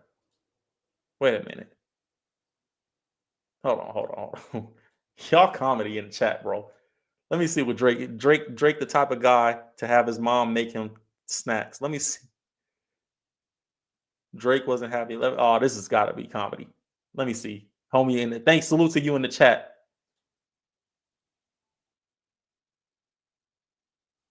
Y'all got everything, bro. Check this out. This is crazy. Y'all be knowing everything. Look at this.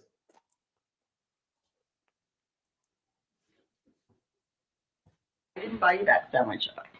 Why? Because I bought chicken salad. I'll make you a sandwich. I bought some other things. Why couldn't you just got me that sandwich? Because the lineup was incredible. What's this? How did y'all even know? No. Let's talk about it? No. Get out of here. I didn't get my sandwich. I was looking forward to a nice tuna sandwich on a bagel. Oh, tuna. How do y'all even know about this video, yo? No, that's comedy. He said after that the villain arc began.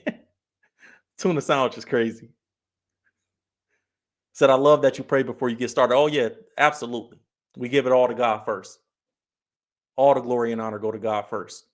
You know, you guys are here not because I'm so great, but because I'm on time and because God allows us all to be here at the same time. Man. So my company, the one that's scrolling on the ticker at the bottom right here, ulegend.com, ulegend media, my company is actually a faith-based company. We're doing I'm going to be doing a Christian entrepreneur conference next September. And then this year we got a different event, but next September, we're planning a huge conference for all Christian entrepreneurs. It's going to be it's going to be a weekend, and that's going to be a part of the weekend where we show all the scriptures and stuff that help entrepreneurs and all the things that are about business in the Bible. And, you know, we're going to have different people come out. I'm working on getting some big names. So God first, always, in all that we do. Said that the tuna sandwich on a bagel is crazy work. That is kind of crazy, huh? I ain't never heard that before. Hold on, bro. Hey, let me pull that back on screen. Tuna on a bagel is kind of crazy.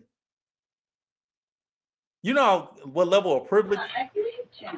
I clearly said, hey, can you please get me a tuna sandwich? Oh, I thought you were kidding because you don't. Oh, yeah, because you don't. I definitely pull a joking about a tuna sandwich that I wanted. You like chicken salad. I'm just a regular comedian over here. Get me a tuna sandwich. Just joking. This man is the whitest black man of all time. Like he in there. He up there. He up there, yo. Is that a Jewish thing? Salute to the homies. Like that was funny though. It's meant to be salmon, but they were budgeting that week. Hey, do I say salmon funny, y'all? A lot of people say I say salmon funny. Like I say it like perfectly, like salmon. You know, people be like salmon. I'll say salmon. Said it was meant to be salmon. But they was budgeting that week. Tuna sandwich on a bagel. Hey, no, somebody said, my mama said a tuna sandwich or a bagel. I can't eat both. Real talk. Real talk, man. That's funny. Salute to the new member that just joined. DKG72. Salute, man. Black Diamond, another one of my members said, don't pronounce the L in salmon. I can't help it, yo. I'm trying. I can't help it. I feel like I'm reading it perfect. Somebody said, just say salmon. I can't help it, bro. I'm trying not to, but it's hard. Scripture says, when the Lord asked, who shall I send, and who will go for us? It was K-Dot that said, here I am, send me. And he said, go and say this to the people. Keep on hearing, but do not understand. It's dope, man. That's a reference to Moses.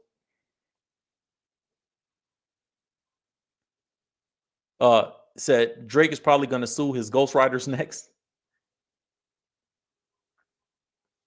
Said the way you say it sounds posh. I don't know what posh means. Let me see. I'm gonna look it up. What does posh mean? I'm still a little bit rough. I'm still from, you know. Let me. I gotta look up meanings of words like this. What does posh mean? I feel like that mean like bougie. Elegant or stylishly luxurious. Posh. Okay. I'll take it. I'll take it. Elegant or stylishly luxurious. Like posh. Posh. Proper. California, we got a very like proper dialect. Like even the hood dudes have a very proper way of saying things.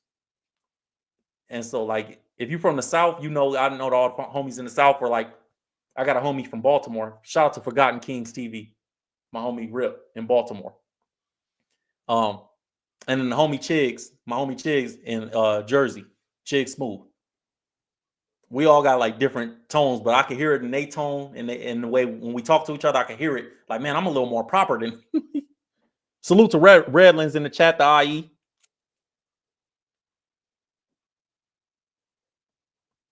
Salute to Redlands. Said, fear to me, homie. Yes, sir. Yeah, Detroit. Somebody said Detroit talk proper too. Yeah, Detroit does. Detroit does talk proper. Salute to all the members that joined the chat today, man.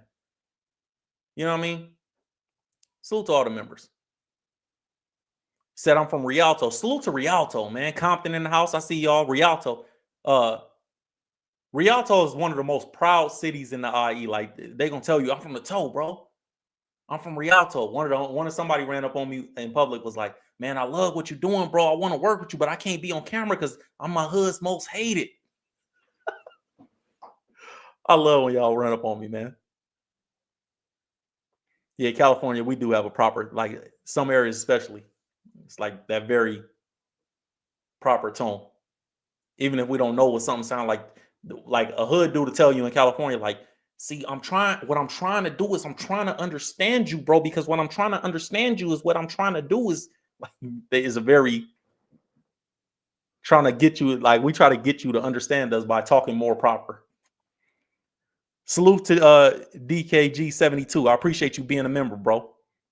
Say you were asking for mods. Yeah, if you want to be a mod or a virtual assistant, you want to get a job or get employment, go to ulgnd.com. It's scrolling at the bottom of the ticker. ULegend is the name of the company. That's my company. And go to employment and submit.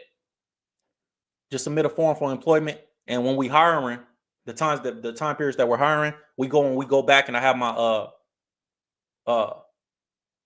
my management team, they go back and they pull applications and they do interviews all month long. So that's all you guys got to do is go up there. If you want to work for ULegend, you want to work for the company, we have 4 YouTube channels that we run. We also got the master classes that I do for entrepreneurs. We got the entrepreneur networking groups that we run. I also have the business retreats that we do for my higher tier packages for entrepreneurs. And I come over here and I entertain. This is my channel where I get to like enjoy each other and we get to entertain, talk about entertainment topics. But in real life, like I know what I'm doing business wise. So I do a lot of consulting for entrepreneurs too. So if you want to work for the company, even if you're a business consultant, I'm looking for business consultants over this next 12 months. We're going to be hiring more consultants, hopefully. So if you know business as well, and you gotta know what you're talking about, and you gotta do it the way from a place that you teaching me something, which is going to be difficult. So I want the best of the best. But anyways, yeah, you can go to the website. And if you want to join the entrepreneur groups, go to the website, join the groups. Let me see. Somebody said it's called, we still talking about the California thing. Said I sound like Marshawn Lynch. West Covina, where the grass is greener. Yeah. Salute. Said if you a tax consultant, yeah, we need tax consultants. Actually, I'm looking for a new CPA this year. You know, if I'm bringing you millions of dollars a year, I need to be able to get you on the phone. So I need a new CPA. You know, I just got off the phone before I started the stream. I was on the phone with the state, getting everything together tax wise. So we need a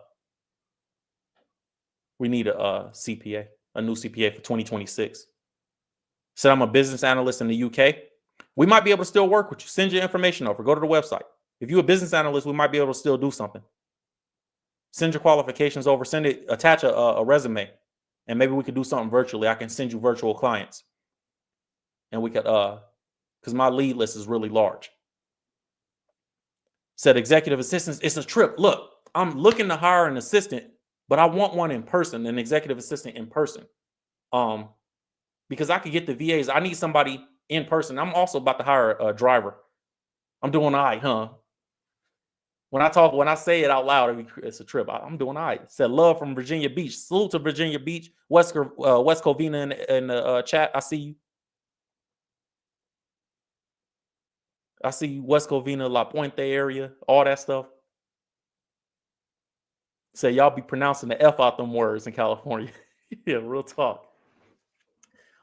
Said, do you need a concierge international medicine doctor in Texas? I would love to if you look, even if you feel like you can't contribute to my company, or if you're not sure, go over there and sign up, because we'll put you a part of the networking group. And when I do need something, I'll be like, oh no, I got somebody, one of those in my network. And we got a large network. But if we all talk over there, we do I'll bring millionaires on to Twitter Spaces, X Spaces, and we do networking groups. Like, I only want people that want to be successful, because I knew I needed that coming up. That's kind of to talk about my business, if I could, if y'all don't mind. Like when I was creating these entrepreneur networking groups, it was because I hated entrepreneur networking. Because before I had success, I've been a millionaire 3 years, and I've been successful. This is my 6th year, over 6 figures. My 6th year going into it. So, I hated networking in the beginning. That was the hardest part for me. You know what I'm saying? I'm gonna read Diamond's comment in a second. But because I hated networking in the beginning, and I was like, nobody want to work with somebody when they don't have nothing going on. That's the hardest part. Nobody want to work with a person that don't got nothing going on. So networking before you have success is very hard. So I wanted to kind of eliminate that gap for people that were in the position that I was in at one point, so I could get you to the path of where I got to quicker. You know what I'm saying? And instead of you having to network and go build yourself, and then network and build yourself, you can join the entrepreneur networking group. You can be in a network of entrepreneurs that are already successful. You can get tips, advice, hear stories, listen, learn. I learned from the mistakes of others, a lot of reading and a lot of listening to interviews to become successful. So I want to expedite that process for entrepreneurs that were just like me, especially faith-based ones, because everything I teach is based in scripture too, because all truth is in the Bible. So, and the Bible talk about business and finances in over 2,500 verses, which is more than it talks about faith or prayer. So I use faith as like a guide for me. So I give it to everybody that I mentor and coach as well. So we're going to do, I actually do virtual classes and all that stuff, webinars, all that stuff. So that was my point. That was just my little brief, you know what I mean? Talking about what I do and how I'm making money outside of this. Because a lot of people follow me on social media. Y'all see the mansion. Y'all see me on vacations. And forget all that. Y'all see me in the office. Y'all see me with my employees too. And you wonder, like, what does he do? But that's what's going on. Said one of the members of the channel, one of my favorite members too, Black Diamond, said, Will sounding like 50 Cent now. You gonna stop pumping gas? Because yesterday on the stream, we was talking about that, how 50, was like, he ain't pumped his own gas in like 25 years. I know, I'm gonna stop pumping gas soon. I hope, God bless, if I can give somebody a job, pumping gas and driving, I would love to do that. I love blessing people with opportunity, man. That's one of the best things about money. Said Virginia Beach, we here. Salute. King Kel, one of the members of the channel, he in here. Virginia Beach, up in here. I got to come to Virginia Beach. Actually, one of the homies, he teach golf lessons down there. I'm learning to golf. So I'm about to come down. I'm going to fly down there and come get some golf lessons. Salute to Virginia. Said Black Diamond from Virginia too. Salute to Virginia. Said love this. The support is real. Yeah. This is the legend community. This is you legend community. We doing it over here, man. Said E40 got his own lingo. Gouda. Yeah, I love 40 water. His vernacular spectacular, like Gilly be saying. Said, where do we go for this? It's right here on the ticker. Right here scrolling. You feel me? ulegend.com. ulegend.com. The group is called uLegend Millionaires. The networking groups. It's called uLegend Millionaires. So you're going to see it on the homepage of the website. Just uLegend Millionaires, put your email in and we add you to the network. Easy work. So if you want to be a part of the Entrepreneur Network, you legend. I don't get to talk about my business a lot on here, but I appreciate you guys supporting it. You know, and I try to keep it, even for, we have tiers for like different perks. So you guys can go look at the perks that you want, whatever you at, because some people are more successful than others. Some people are just getting started. They just need the basic information, like a budget calculator, or you just need resources. Like, give me a book list, Will. What books did you read to become successful? I do all that for my starter tier, but then we go up in tiers depending on where people are, you know, and I always try to keep the prices reasonable to what's actually, so like our first tier is like mid $400 a month, right? But that's less than what you would spend on a car note, and the car ain't making you no money. And it's not meant for you to stay. Like, it's meant for you to go to the next tier and become a millionaire, because I did it. And these are real things. These are all applicable things. You know what I'm saying?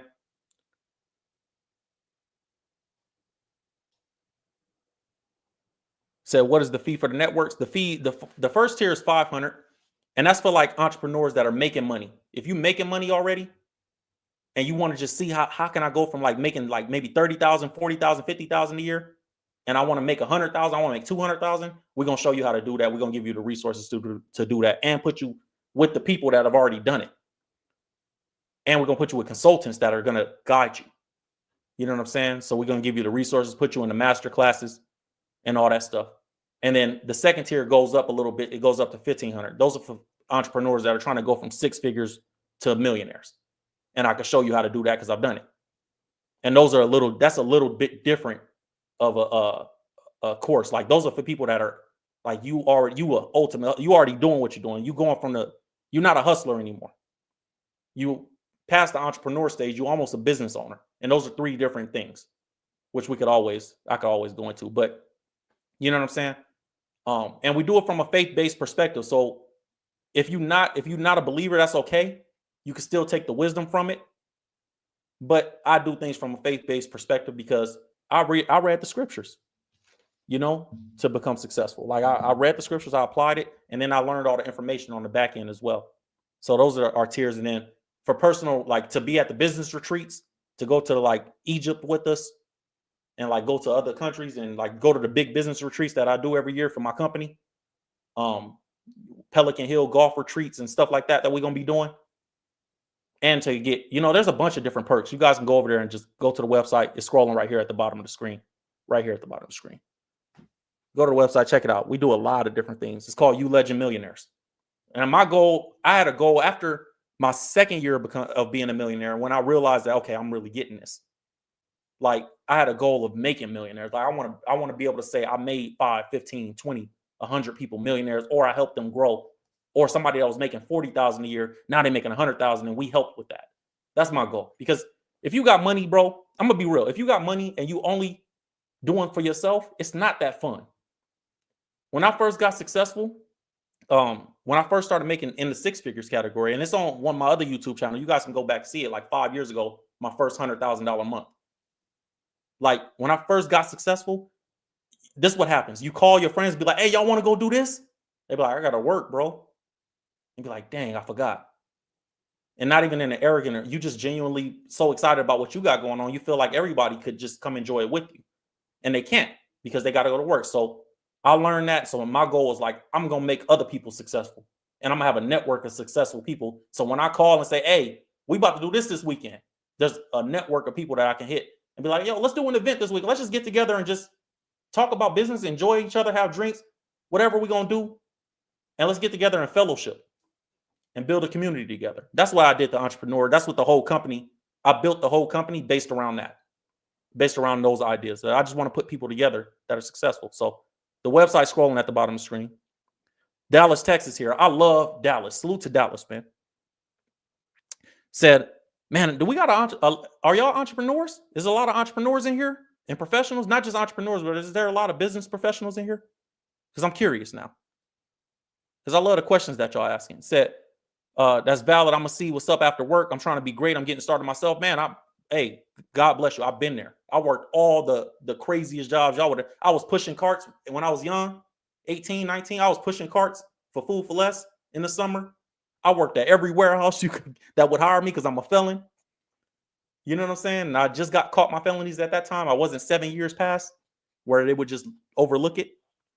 And then I worked construction before I became a 6-figure earner while working on my business, but I also had a job working construction at the same time. So I get all that. And I'm telling you it can happen. So salute. He said, I'm gonna see what's up after work. I'm trying to be great. Man, come with us. Come, you got the right group. Come with us. Because I'm gonna show y'all the way. Says some of the biggest deals are made on the golf course. I keep hearing that. I keep hearing that. That's what made me say my wife just bought me a country club membership for Christmas. So I'm about to go use that. I keep hearing that though. Like I never golfed before, but I'm about to go try. The scriptures teach you that it's all energy work. That's facts. To a degree, that's facts. 100%. The scriptures teach you that you got to be, do, and have.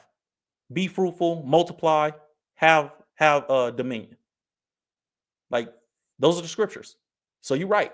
But the first step of that is being. You got to be the person that can have success before you actually have the success. And that's coming from me. Like I came from the street and I came from being shot multiple times, going to jail, all that street stuff. And I turned all that around. You know what I mean?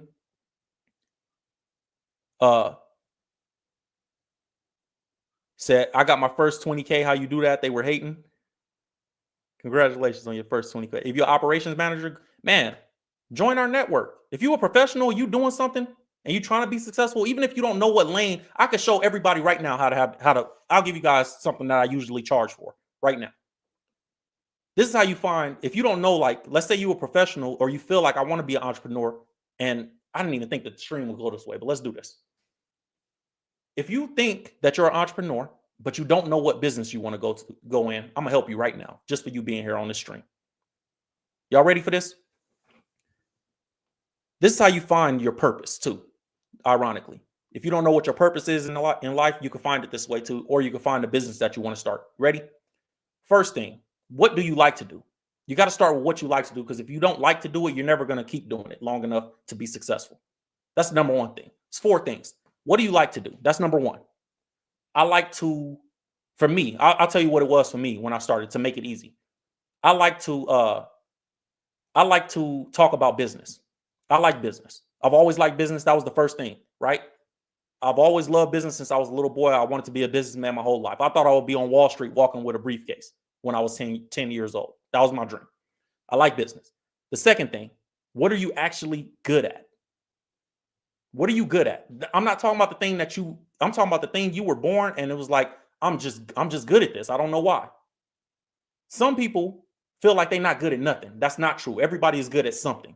Find that thing for you. You might be good at painting. If you think you're not good at nothing, you haven't tried enough things. And these are things that I teach when I coach clients. So y'all getting this for free. I'm teaching you how to find purpose, not just find purpose, what business to start for you, because it's going to be connected to your purpose. First thing, what do you like to do? Second thing, what are you actually good at? Me. So the first thing that I like to do was I like business. The second thing, what I'm good at speaking. I'm a great orator. I've never had a problem with public speaking. I've never had a problem with speaking. It's very easy for me to get on here and speak for 2 hours. The stream is almost at 2 hours. I don't feel uncomfortable at all. I feel like I'm talking to one person, despite if there's 100,000 people watching right now, right? So that's the second thing. What do you like to do? What are you good at? Pay attention, because this might be you finding your purpose right now. That's the second thing. The third thing, what can I do to serve the most people? What can I do to serve the most people? How can I serve people? I like business for me, right? I'm good at speaking. I can serve people by speaking about business to people. That's how I started my company. I could teach people business because I like it. I'm good at speaking. And how I can help people is by speaking about this. Simple as that, right? The fourth thing, what can I do using those 3 things to serve God? You put those 4 things together, you found purpose. Meaning, let me go through the 4 again. First thing, I like business. Second thing, I'm good at speaking. Third thing, how can I serve the most people? By speaking about business to people that need to be taught business. Fourth thing, how do I incorporate God? My company is faith-based. The scriptures talk about business. If I do this, I'm doing it. I'm working like the scriptures say, work for God, not for people. Work as if you're doing it for God, as if you're working for the Lord, not as if you're working for man, the scripture says. So incorporating scripture and teaching people scripture and the business, like I said, be, do, have, things like that. Like teaching people how God talks about business and the principles that he's laid for us to be successful in business. Those are the things that I use to find my purpose. So I found purpose in teaching people business from the biblical perspective. You got to figure out what that is for you. I usually charge people to teach them how to do that. And then we go through it and we figure it out. So if you join, like, if you go to my website right here and you join the You Legend Millionaires networking group, you learn stuff like that. That I don't teach stuff that you can learn in the textbook. You're going to learn stuff that college wouldn't even teach you.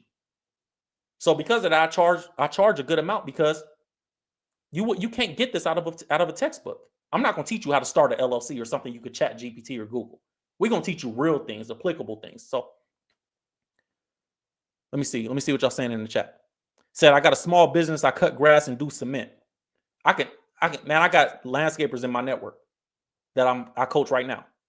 And I teach them how to grow their business. See, dang, man, y'all gonna make me give everything away for free. I don't care though. A lot of times when we start a small business, we think of it as a small business, and that's the problem. I cut grass and do cement. Okay, you cut grass and do cement. I'm gonna give you a key to grow your business right now. This is free game. Grow your business. But remember how I said the third thing is how can I serve what? The most people.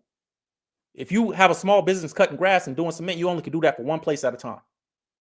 The natural instinct is hire more employees, right?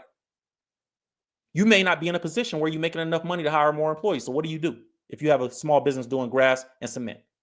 What you're going to do is you're going to start teaching people online how to do grass and cement. Now, instinct is, well, if I teach people how to do it, then my competitors are going to know how I do business. They're going to take my business model and make more money because they're going to get more clients.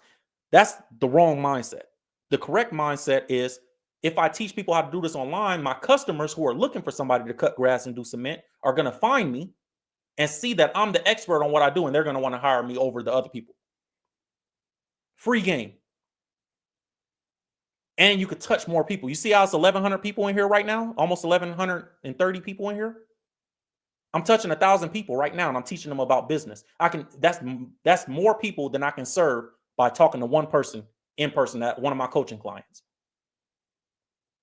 Now, also, the part of that is because I'm teaching 1,100 people, the value of it, I can give a little bit more away for less. If I'm one-on-one with somebody, I'm going to charge you more because I'm giving you value of my undivided attention, one-on-one. In a group setting, same thing. So for your business, for your cutting grass and doing cement, think of it from the perspective of becoming an expert. Take time to become an expert. Learn ways and things that people don't know, that they can't Google, and expand by teaching. It's one of the best ways you can grow right now.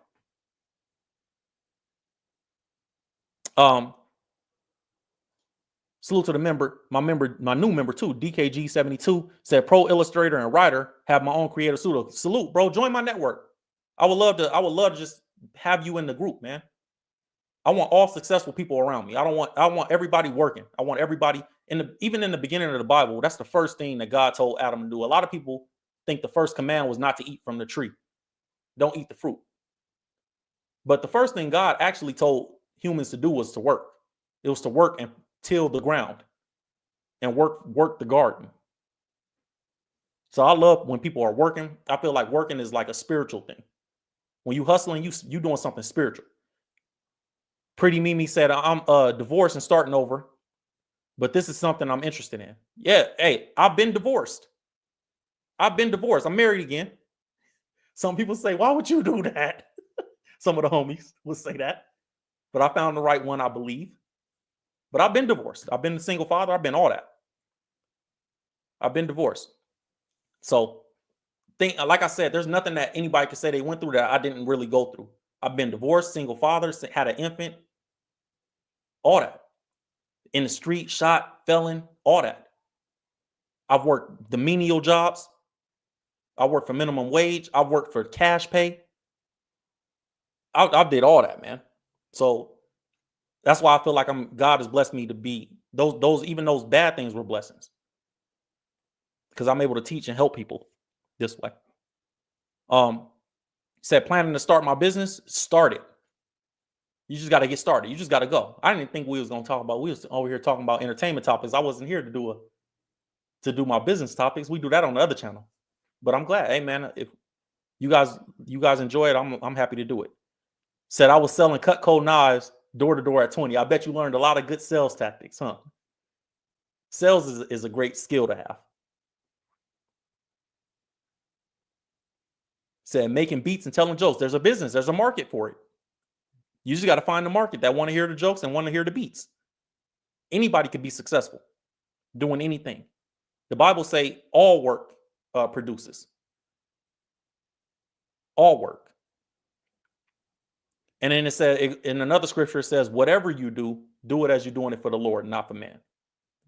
So when you be like, yo, what should I do? What should my business be? Whatever. The Bible say whatever. Whatever you do, just do it like you're doing it for God. It's gonna work. You know what I mean? Said Rona proof charged me $350. Yeah, I don't. Hey, don't listen. You can question me. I don't like people that like don't charge nobody. I don't look. Where we come from, you could get killed playing for people with people money. I've lived by them morals. I'm not taking money unless I'm gonna really deliver some results. I'm up at night thinking about how I can do more for the people that are my clients. So for the Rona proof thing, like some people sell dreams, man. I'm not into that. I'm gonna sell you real practical ways that you could really do this. All that other stuff. Oh, if you do something for, I don't believe in pyramid schemes. I don't believe in, and I know some people say that multi-level marketing work for them. I just don't believe in that stuff. You got to give me something real. You know what I mean? That's why even on here, I'll give you some free game because it's only y'all watching. And y'all here rocking with me. I'll give you free game. Said, this is a good question. Will, have you ever used a time and project manager assistant like Motion or Daily Planner? I need more accountability and structure. It depends on, I've used project managers for sure. I use look, structure is, you got to develop your own structure, because if you don't develop your own structure, then somebody else knows more about your business than you. But when you hire somebody, you want to hire people that are coming into, they're doing a job that you either A, don't want to do, B, don't have the time to do, or C, you could spend more time, you could allocate your time better for something else. So if you're gonna hire anybody, then it needs to be to save you time, because your time is more valuable than the thing that you actually would be doing. So creating the structure takes time. So if you need more accountability and structure, that's just something that you got to wake up and decide that you're going to do. Said God said, tend to the gardens. Facts. Said, see, I knew I was right to subscribe. Yeah, man. We might talk about entertainment, have fun with all that stuff, but come on, we got to live real lives when we get off this internet. Said, this is why I like this channel. He's so down to earth and speaks good even for others. Oh man, thank you. God bless you, man. I appreciate you being here. Yeah. Somebody said, did you say you did time and a felon? What a great turnaround. Keep it up. Thank you. Yeah, I did. I was in them riots. People that was locked up with me probably think it's crazy to see me now. My homies from the hood think it was crazy to see me now. Said, I got a business YouTube channel? Yeah, it's called at Will Evans. If you go to this channel, and just click on the home screen of my channel, this channel that we on right now, you'll see all my other channels. It's the first one. It's Will Evans. Said, I'm a join, brother. I'm a successful barber and a 50-tenant suite owner. Congratulations. Congratulations. I love to have you part of the network. Yeah, real estate is one of them businesses. I like stocks more. I'm a stock guy. And it's only because real estate, I don't like dealing, like I said, I didn't like networking even in the beginning. So I don't like dealing with people necessarily. And real estate, you got to have a lot of patience for people. if it was something where I could just buy the building, I might do a deal like that. And if I have somebody else in place, because people say, hire the management company to deal with the people for you. But I like things that I'm hands-on. I like to know what I'm doing. I don't like putting nobody in place, and then you still deal with issues, even with that. For me, so that's not for me. It got to be for you. Somebody, they always said he a fellow Cutco survivor. That's funny, man. Said, am I familiar with Bitcoin? Absolutely. Absolutely familiar with Bitcoin. Said, bless you, man of God. You just laced me with game. Man, bless you, man. I hope that everybody out there watching right now, listening right now, wherever you're doing, I hope that you guys is out there hustling. I hope that you guys is out there succeeding and prospering. And if I could help with that, if I could give you a little piece of game to get you through the day or the month or the week, that's what I'm going to do, man. And I hope that you join the networking group. Go to the website that's scrolling on the bottom of the screen. Check it out. Said, my father does real estate and will not lie. And the market tough right now. Yeah, man. I've seen so many people. You know what discouraged me from doing real estate? It's I don't want to be one of them people. I'm a felon. I know if I do anything, I'm going for a long time.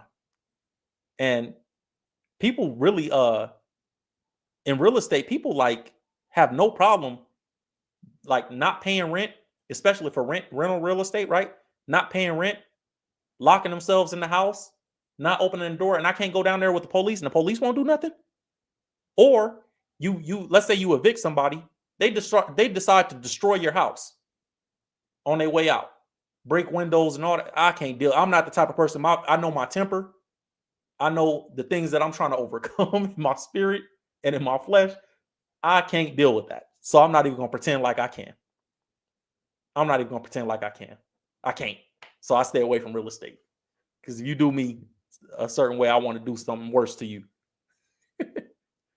Say, God bless you, Will. You be motivating me when you come on. I hope he does the same for y'all. Man, God bless you too. Thank you. Thank you for being here. Say, anything new to report on? Yeah, we did we 2 hours into the stream. We did all the information at the beginning. And now I'm just hanging out with y'all. I just wanted to kick it with y'all for a minute. Said, my father is super patient in real estate. Yeah, you got to be super patient. I don't got the patience.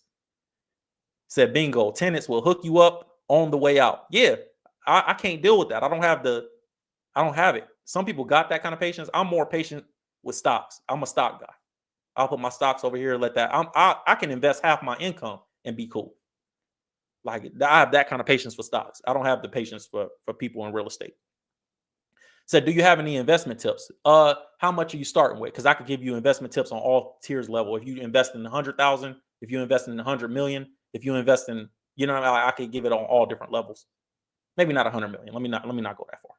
I can teach you how to invest $1 million though.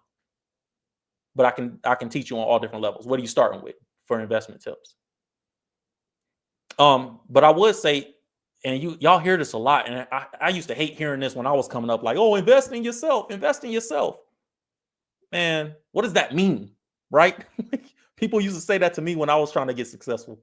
Invest in yourself. I don't know what that means. What is that? What are you talking about? The best piece of advice I could give you, get a coach. Why? Because a coach is going to expedite the process. Not because they're going to, and get the right coach. Get a coach that's not going to teach you something that you could get on Google and find. Get coaches that are going to teach you things about being the person that can have the success as well. Because a lot of these people, they just get on, okay, so what you need to do is you need to get an LLC, right? Get the LLC. You need to take the LLC, put it in the S Corp, right? You need to take the S Corp. You need to go get you a business bank account. Bro, I could have Googled this. Why are you charging me $500 a month, $1,500 a month, $3,000 a month, $5,000 a month, whatever you charge me? Why are you charging me that for information I could Google? You ain't teaching me nothing. Get a coach. When they say invest in yourself, that's one of the best things you could do. Get around people and get a coach for you that can teach you specifically how to expedite the process. I want to do this in a year. I want to do this in 6 months. I don't want to have to pay you for 3 years before I become successful. With my clients, I tell them, if you ain't get the results in 12 months, I'll give you all your money back. I'll give you all your money back. If you ain't get the results in 12, if you don't feel like what I'm giving you is more valuable than the money, I will give you the money back, but I promise you, you're not gonna want to give you the money back because you're gonna feel so valuable with the information that I gave you. So that's how it is. That's one of the best ways to invest in yourself. I know it sounds crazy and it sounds like, man, I don't want nobody to just scam me. And I felt the same way, and I still feel the same way. I still get coaching right now. You know what I mean? As successful as I am, I still make sure, because there's always somebody that know more than you in different ways. Like I might know all the technical stuff. I might know how to run a business and all that, but maybe I need to learn right now. I'm learning how to be a better leader because I got employees now.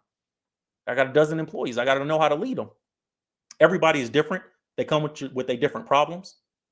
Everybody got things going on. I got to know how to lead these people. So that's one of the things that I'm learning right now is how to be a better leader, because I'm only 30. I'll be 31 this year. I've made money. I've been successful, but I've never had to lead a group of people in a sense. I've had one-offs like where we do events and I got 100 person staff. I've done that. But like day to day, I'm paying your check. You relying on this check to pay your bills. And then you coming and telling me certain things about your family life and what's going on. And I got to be empathetic and I got to be a leader of people. That's tough. So I get coaching right now. That's why I'm telling you, go get coaching. It helps. It helps expedite things. It makes things go faster. Things that you would have learned in 5 years. Like for me, I've been doing this. What is it? I've been successful. This is my 6th year, but I've been doing this probably 9. And everything I learned in 9 years, you can learn in a year. I could have learned it faster. I just didn't know. Say, how can I get you to coach me? Go join our entrepreneur networking group. I give a lot of this information away in the group. I do master classes. We do group like virtual Zoom calls where we all get on the call together. I do we do what do they call them? My team call it something else. Basically, we all get on Twitter Spaces. We have these networking sessions. Do all that. So if you want me to coach you, all you got to do is go to the website. It's scrolling on the bottom right now and sign up, put your email in there. And even if you don't want to buy coaching, you still get the free program. And I'm going to give you as much value in the free program as I can. Sometimes my team, they be like, yo, you got to chill. You giving all this away for free. I feel like this. Anything that I give away for free is because in my mind, in my heart, I have so much up here. Me giving you 10 things for free don't hurt me. I don't need to make money off the people necessarily. I want to actually help you. I could give you 10, like I told you guys how to find purpose a little while ago. I could give you that and I still know 100 more things, 100,000 more things. And I'm learning something new today. I'm going to get off this and learn something new today. So y'all, you can never catch up. The people that feel like you shouldn't give that, don't give, the game is meant to be sold and not told. Man, shut up. That means you only got one piece of game that you can give. That's why you feel that way. You don't have that much game. It's meant to be sold and not told. You don't give nobody no game because you only got that one piece of game. And if you give it away for free, then you don't have no more game to fall back on to sell. I got so much information. I read 3 books a month. I wrote a book. I got so much information. I could give y'all 100 things away for free and still have 100,000 things that I could teach you. So said I feel that, but I don't know where to find a good coach or mentor. Go to the website. Join the website. I'll teach you. I'll put you become a part of our group. Said don't forget to say this is not financial advice. Yeah, this is not financial advice. We have financial advisors though as part of the network that they can give you the best advice. You know.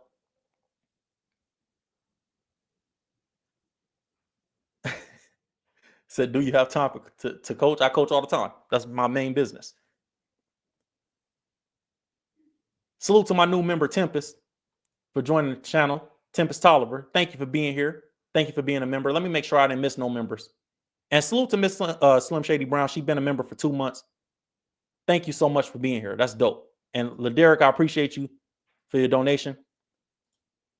Said, my opinion, I think trading is the best thing right now. With inflation, stocks fluctuate. At least you can capitalize on the fluctuation with trading. I get what you're saying because of the up and down of it. Some people like trading. I'm an investor. I like investing more than trading. Trading, if you guys don't know what the difference is, basically trading is like more volatile. So like you have to be on it. And a lot of people ain't on it. So I don't like to tell people that. Because people, you got to have the stomach to be a trader. If you're going to trade, You got to have the stomach to be like, I'm cool with it going up and down. I'll wait on it, and then getting out at the right time. And that's not me. I like to invest in things, let it sit for 5 years, and then we look back up and be like, oh, you know that 100,000 we put in, you know that's 700 now. Like, what, for real? That's me. But trading is a good way for people to, like, people that trade usually are trying to beat the stock market. So the stock market averages about 10 to 15% increase on rate of return on your investment. People that like to trade, they're trying to beat that 15%. So they're trying to get 30% in a year instead of 15%. So how much should you spend on coaching and your price? Well, for my groups, for the entrepreneur networking groups, we have tiers. So like you can come over there and get one for free. You can get one for $500 a month. You can get one for almost $1,500 a month. It depends where you are in business. So the free group is for people that's just getting started. You just need basic information, and you want to be a part of the group, and you want to be a part of the community.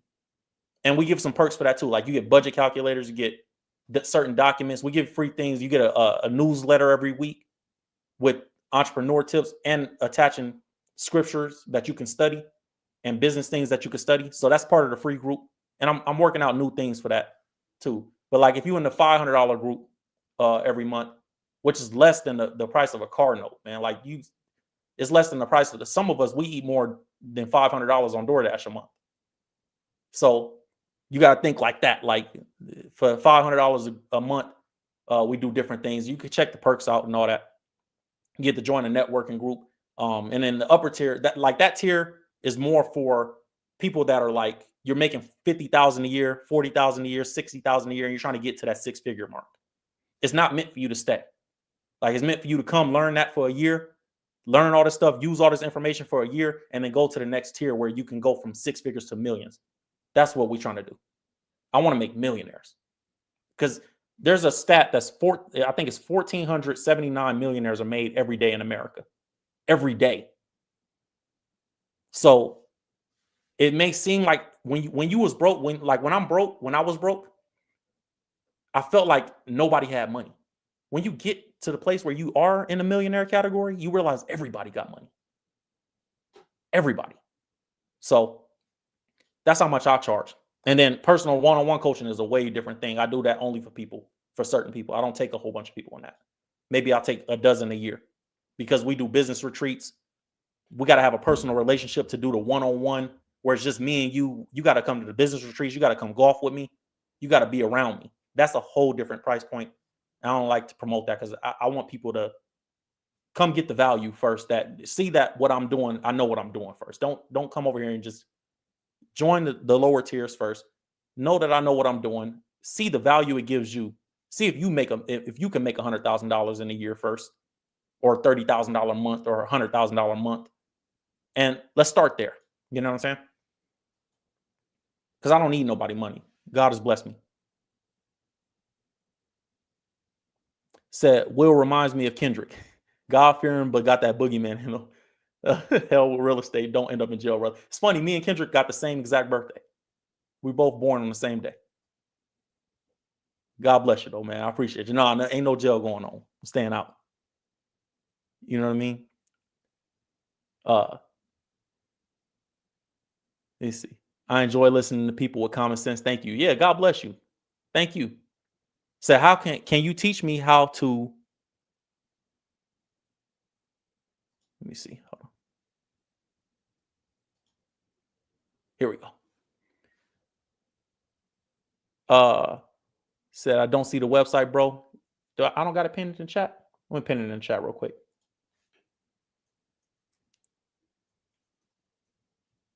It's at the bottom of the screen, though.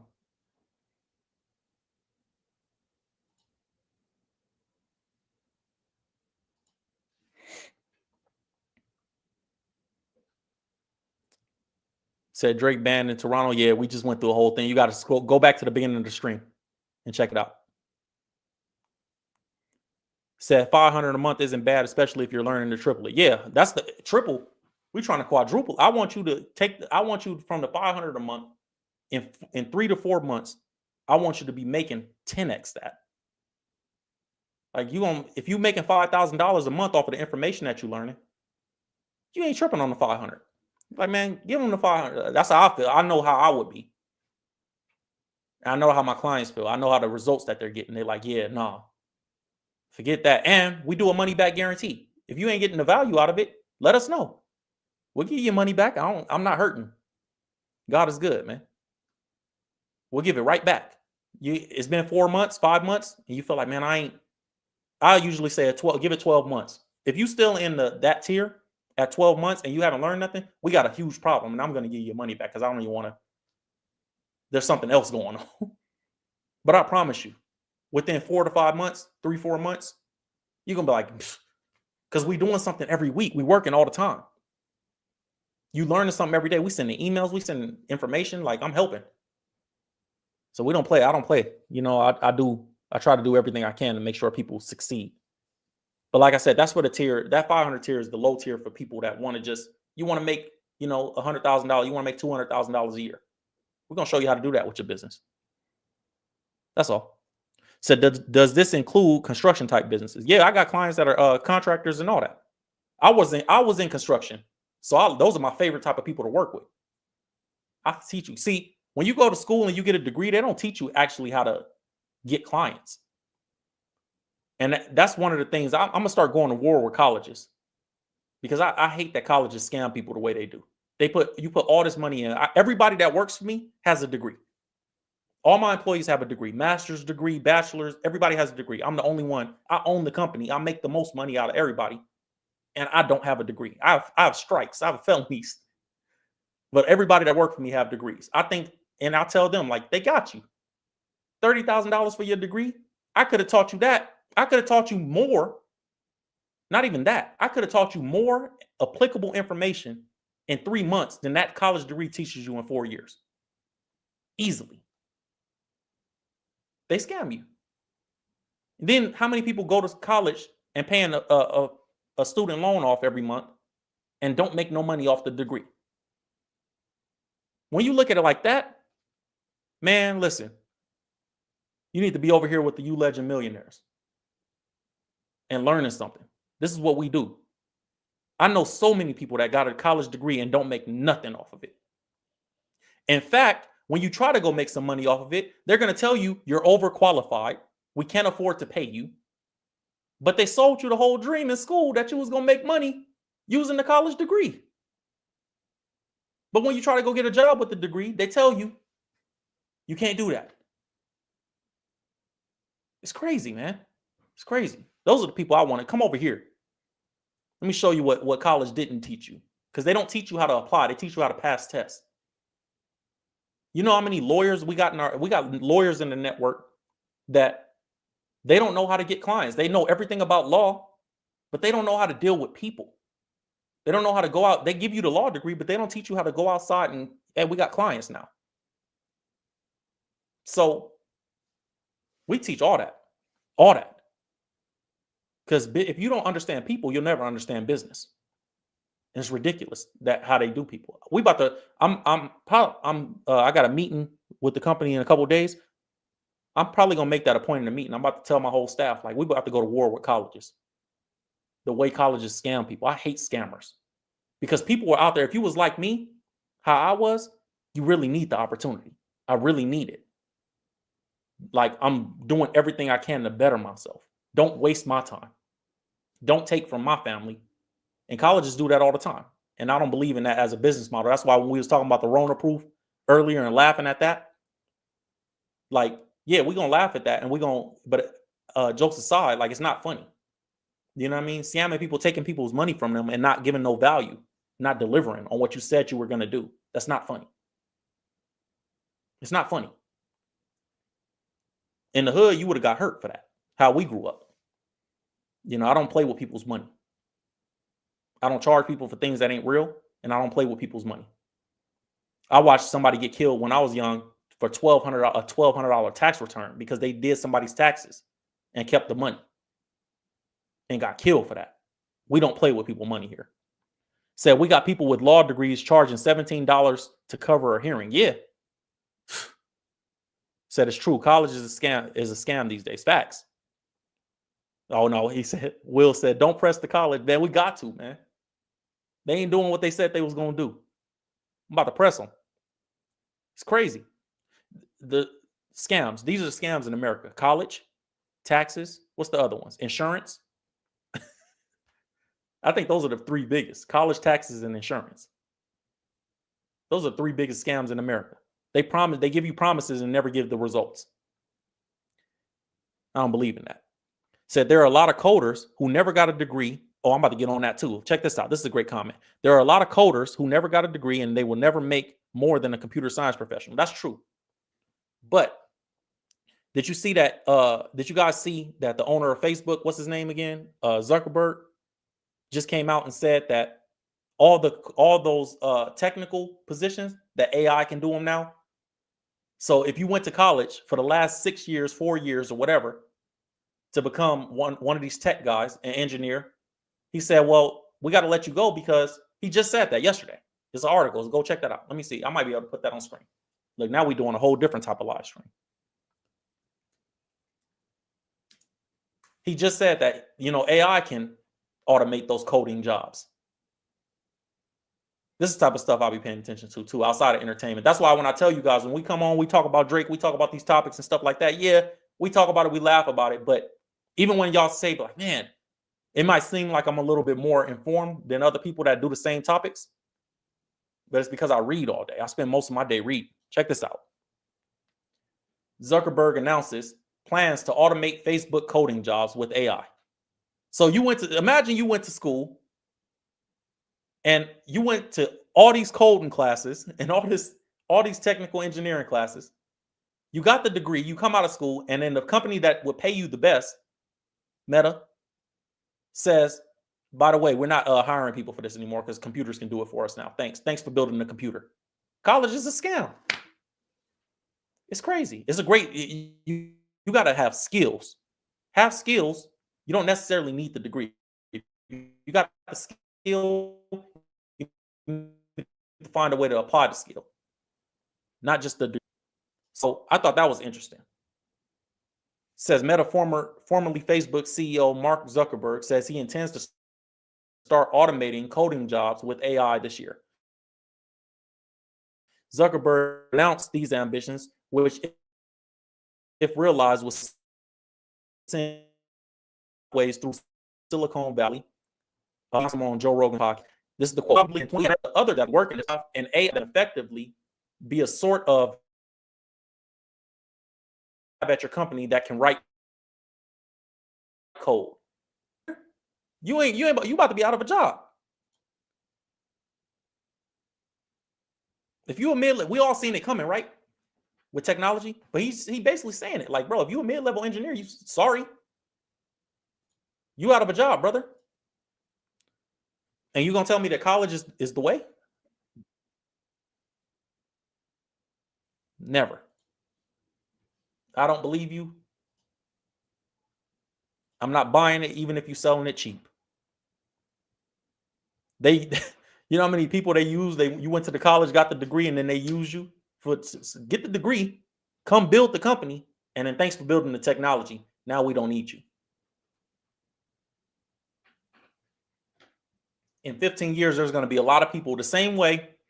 Right now, there's 15, 20 years ago, it probably, I don't know what it was. I was a kid, but I would assume that it probably was the big thing was get a business degree, right? Like get you a degree in business. Now, in another 15 years from now, everybody going to, and now that how those business degrees are useless now, low key, or psychology degrees are useless. In another 15 to 20 years, watch. All those engineer degrees, useless. Business and life works in cycles. The same thing that happened before will happen again, just in a new format. You know what I'm saying? It just is what it is. Said the developers are the new factory workers. That's such a good point. So true, man. You want a assembly line. Build the technology, make the technology, and then cool. Thank you for the technology. You're expendable. We don't need you anymore.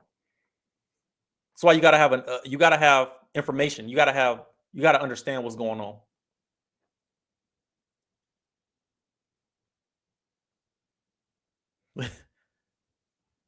Said dislike Drake, right? Bro, we having a bigger conversation over here, brother. We off that. No, I don't dislike Drake. I think Drake is a good artist. I don't know Drake to dislike him. I'm just telling the truth. If I see something that's weird, it's weird. I don't care if it's Drake, my mama, my son, my wife. Jesus Christ. If it's weird, it's weird. If I don't agree, I don't agree. Not mad at them, no. God bless them. You know, what is there to dislike? I'll ask you that question, brother. If there's things to dislike, should I dislike him? I don't dislike anybody, though. I don't know him. So history repeats itself. Even with the degrees, most of the companies are looking for even with the my bad, it's scrolling fast. Hold on. Even with the degrees, most of the companies are looking for B4 visa workers. That's people from Europe and stuff coming to work here. I don't know. Everybody I hire is born here. I hire, and we have a super diverse staff, Arabic and all that in my staff. Mexican, Arabic, Black. I hire everybody. Said, read the room, folks. Drake was at the start of the live. Yeah, they 2.5. We 2.5 hours in. I don't even think I've ever done a live stream this long. This might be my longest one, but y'all got me talking about things like I told y'all. The thing I like, the thing I'm good at, the thing that I serve the most people in, the thing that I serve God doing. Y'all got me talking about it, so we still here. With almost still 1,000 people in the room, which is a blessing. You know how hard it is to put 1,000 people in a room anywhere in the world. If we did this as an event, it would be hard to get y'all to show up. But because we here and we could all listen, we here. So it's a blessing to have this many people in the room. I love that you guys are here. I pray for you guys, and I'm grateful that you guys are here. Said, I should have took that job at Visalia Music School, easy side job and hustle. Yeah, look, when you a hustler, there's tiers to being an entrepreneur or to being successful. Like you got the hustler tier, you got the entrepreneur tier, and then you got the business owner tier, the business person tier. You know, when you starting at the hustler stage, you're just trying to make some money, trying to make money, flip, right? And then you get to that entrepreneur stage, you still trying to make money, but you're starting to see, like, I want to build a business. But you're not working necessarily just for the quick flip. You're working for the longevity dollar. You get what I'm saying? You're working for, like, how can I make this? I make this much per year. When you hustling stage, you're just like, yo, I'm just trying to turn this 100 into 500. That's why when somebody asked me earlier in the chat, like, how can I invest my money? I say, well, what tier are you at? I need to know where you at. Because I can tell you how to start from how to invest your money as a hustler. I can teach you how to invest your money as an entrepreneur. And I can teach you how to invest your money as a business owner, which is a whole different thing. You get to that business owner tier, you're helping other people, you're paying other people, and you're developing a system that things run around. Not just, you know what I'm saying? Not just trying to make $100,000 a year. You're trying to figure out how can I make my company $1 million a year so I can pay people $100,000 a year. I need a system that makes this. That's the difference. Said, don't worry, we dislike Drake for you. I know some of y'all do. I mean, they are entitled. Some people dislike me. They entitled to that.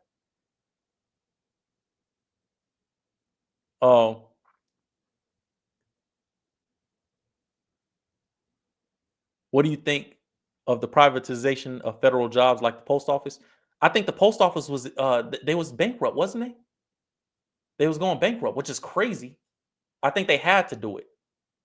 The feds can't let the post office go under. I mean, I'm pretty sure the post office was going bankrupt. Let me see if I can put that on screen. It's a good question.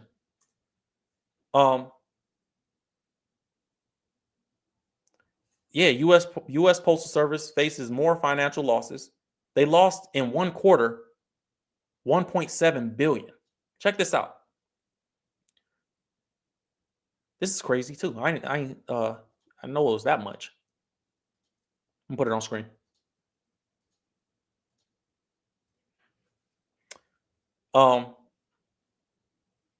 The U.S. Postal Service recently announced quarterly financial losses of 1.7 billion, as well as declines in the volume of first-class mail, marketing mail, and packages. People ain't mailing stuff like that, I guess. I don't know. Said financial challenges like this are nothing new. The U.S. Postal Service, USPS, has long faced financial challenges that threaten its ability to deliver mail and pay retirees benefits. So they can't even pay the retirees their benefits, as well as have broader effects on the mailing industry. That used to be a good job. Y'all remember, like, if your grandparents or your parents, or if you're in that generation and you listening, you know that was a good job at one point. The post office, people swore by working there. You know, so for them not to be able to pay those benefits out, yeah, I think that's where, you know, if you're asking me from that perspective, I think it's necessary. I mean, the USPS is a huge part of the way things run, especially for mail. I mean, you guys know, I don't know, everything's digital now. So I could go into a whole spill about it. Everything's digital now, man. Everything's paperless. Do you want to go paperless? The mail isn't. Things evolve. So that's what I would say about that. Say you need to hire an Eritrean. Next, where can I apply? Shout out to Eritrea. It's at the website scrolling on the bottom of the screen. It's also pinned in the chat. If you just put /employment, we always hiring. I'm always looking for the best talent. Shout out to Eritrea. I gotta come. I gotta visit.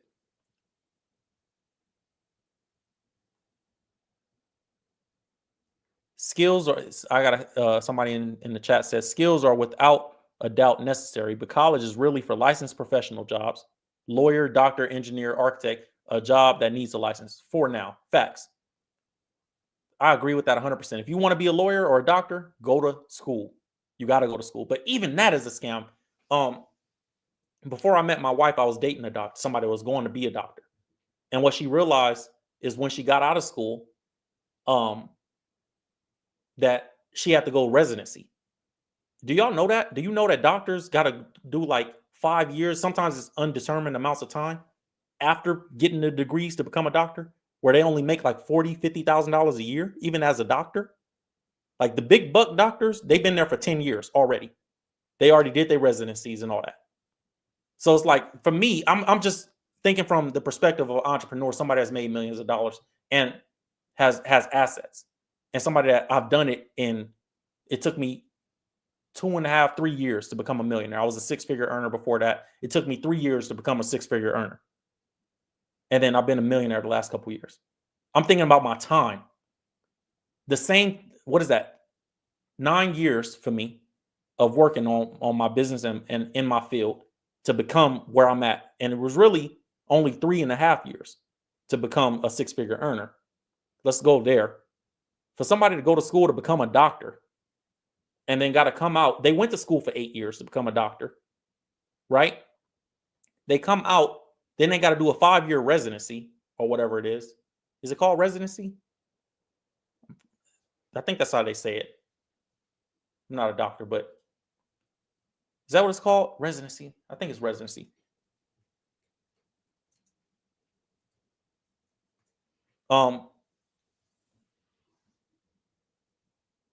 Where they come out and they do that. And then I'm just thinking the time that you spend in becoming a doctor, I've already made millions of dollars, bro. It's just not for me. You got to be called to that, I guess. And then for engineers, we just show like the mid-level engineers are not going to be hired anymore, because I just showed you guys on the screen that the big tech companies, Mark Zuckerberg didn't just say Meta. He said Meta and other companies are replacing mid-level engineers with AI, Chat GPT. The systems that they built are replacing them. So college is a scam, man. An architect, you can go become an apprentice. Now, trade school where you're going to learn skills like architecture, things that need a license, but you don't have to go to college necessarily. You don't have to go to a university. You can go to a trade school. Those are what I would suggest. Go to trade schools or become an apprentice or something. Said, bro, you got me inspired to go back to doing my art live streams, just loving the energy. Yeah, man, do it. Do it. Look, you think right now. We probably had, I don't know how many. I'm looking at the stats. I've had 20,000 people watch this live stream already, and it's still 900 people in here right now, dang near. You know how hard it is to put 900 people in a room, let alone the 20,000 that have already watched. It's hard. So, man, if you can go do your live streams on your art, right? And you could get 5 people, 50 people, 100 people watching you do whatever your art is about. Matter of fact, join my network, bro. Go to the website, sign up, please. Because I would love to just talk to you about. I would love for you to be in the groups, and when we do our networking sessions with our whole group, where we can have these conversations. Because, man,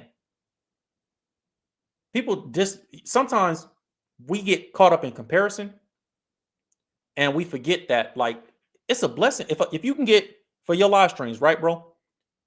If you have 100 people watching, that may seem like nothing to other people, but you have 100 people watching you. 100. We get so caught up in comparing ourselves to the biggest celebrities of all time that you don't realize the 900 people in here that's watching me right now, that's a blessing. This 900 people in one room. Imagine what we would look like if we all in here because we all like-minded. Imagine what we would all look like in a building together. It's a lot of people. Never take it for granted. Go live. Do your live streams, bro. Be encouraged. Do your live stream. Take this as your sign. You know what I'm saying? Yeah. Somebody said post office used to be a middle-class job. Yeah, it did. It did. If you guys missed the Drake topic, go back and watch it. We did that at the beginning of the stream. We just having conversation as a community now. Said Ben men in Germany make 50K a year. It's good money. I'm not one of them people that be like, oh, 100,000 ain't no money, man. 100,000 a lot of money. I pay very few employees in my company $100,000 a year. I'm never gonna pay. That's good money, yo. You know how hard I have to work to get to 100? It took me years. Once you get there, you understand things differently. And then you can, if you're doing things the right way, you can scale. But it's not easy.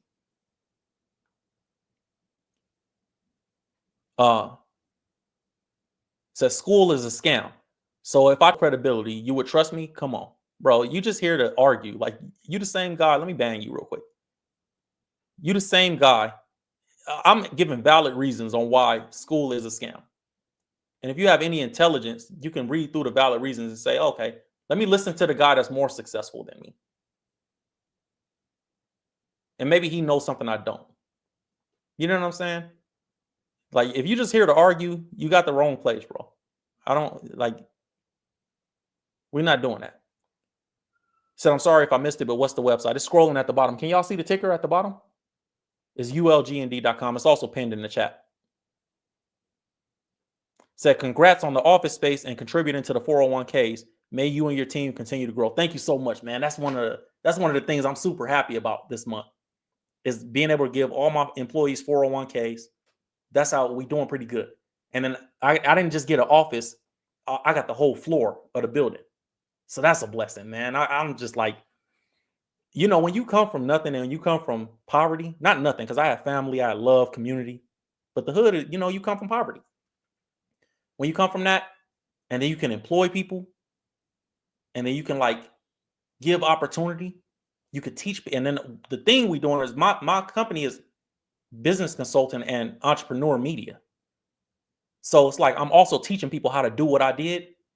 So we're giving back in that way. And then I'm doing it using like incorporating scripture and making sure that God is still a part of that faith-based company. Come on, man. It don't get no better than this. It's a blessing.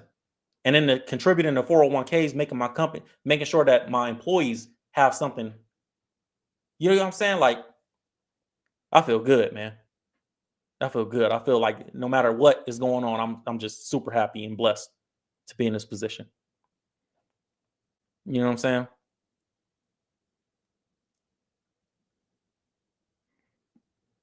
Say you didn't come from nothing. The only people who make it come from opportunity. Bro, what are you talking about? What opportunity? I'm a felon. I have 2 strikes. I've been shot more times than you've been on vacation. I've been divorced. I've been a single father. What is you talking about? What opportunity? Nobody, I'm the richest person in my family. Nobody in my family has had money. Nobody. Nobody. I give them advice. You have an opportunity, brother. You have an opportunity right now. You're spending the time right here complaining about what you don't have instead of reading a book. I read 3 books a month. I don't even watch. I unfollowed everybody that only entertains me. I would encourage you guys to do the same. Anybody that only entertains you and never teaches you nothing, stop watching them. Only watch people that also, if you're going to watch somebody that's entertaining, make sure that there's somebody that you learn from as well. I don't follow nobody that only entertains me. If I follow you, it's because I know you personally or you also teach me something. Not just because you're entertaining. Everybody comes from opportunity. That's not true. Well, it is true, but it's what you view as opportunity. I was just having this conversation. Like we all privileged. If you have the internet connection and a cell phone, you are privileged. I've been all over the world. I've seen it. You are privileged if you have certain things. If you grow up in America off the bat, you privileged. Anywhere in America, the poorest place in America, you privileged. It's perspective, not opportunity, though.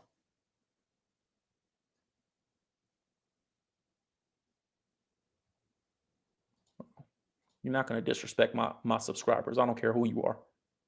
It's subscriber only chat. You're not going to disrespect subscribers, and I'm going to ban you. You're going to be banned in here like Drake got banned. I don't care if you're not talking to me. Don't disrespect nobody else in here. Be respectful of each other. That's one of the rules. Said 401k means your company moved up another level. Man, God is good, man. To God be the glory. It's not even me. It's just God is good, man. That's how I feel, though. Like, if I'm offering 401ks, we're doing something right, which is great. Said, join the group. Look forward to talking. Man, I can't wait to do the networking session with you. Thanks for joining and being a part of the community. Said, it's not about what you don't have. It's about what you do have. Yeah, because he said, let me finish the comment. I'm sorry. You always have something, but you need to recognize what it is and how to use it. Yeah, man. It's like Paul said in the Bible, I could be high, I could be low. I can have everything, I can have nothing. All things are possible through Christ. It's the perspective, having the perspective of, you know what, like somebody that didn't wake up with legs today are looking at you like you privileged for being able to go out and walk.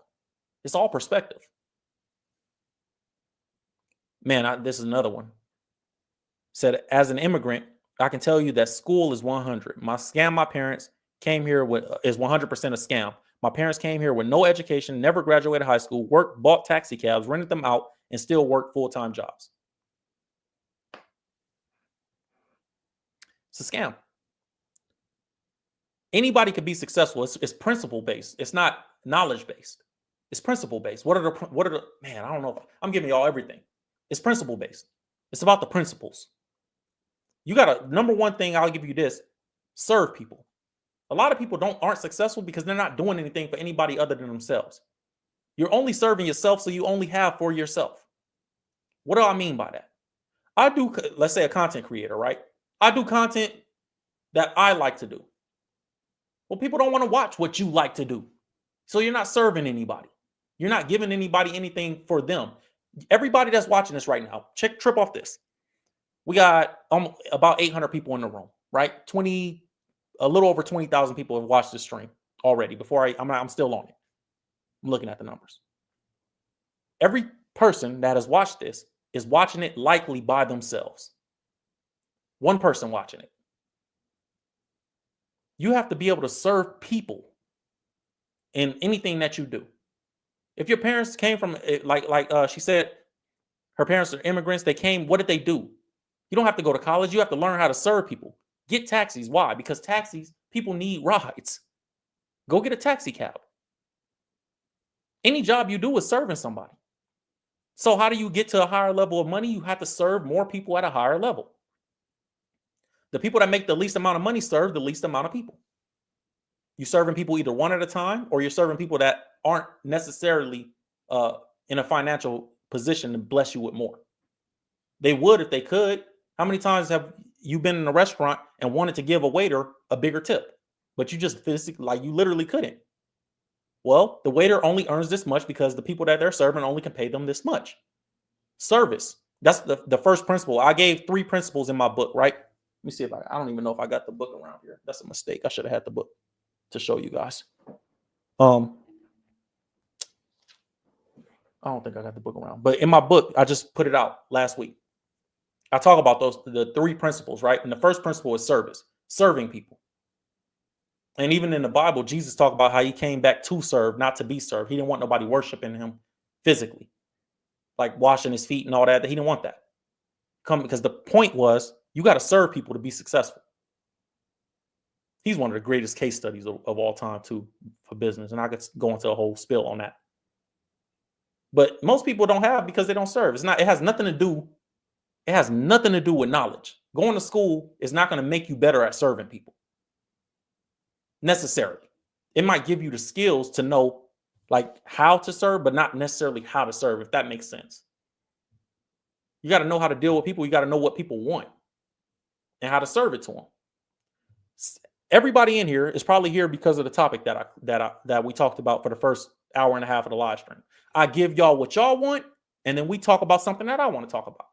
And y'all more comfortable listening to what I want to talk about because I've already given you the entertainment and the information that you came here for. I do the same thing with my networking groups. I know why you're here. You're here to make more money. You're here to be a part of a group, a networking group, and be around like-minded individuals. You're here to be poured into and not just pour out.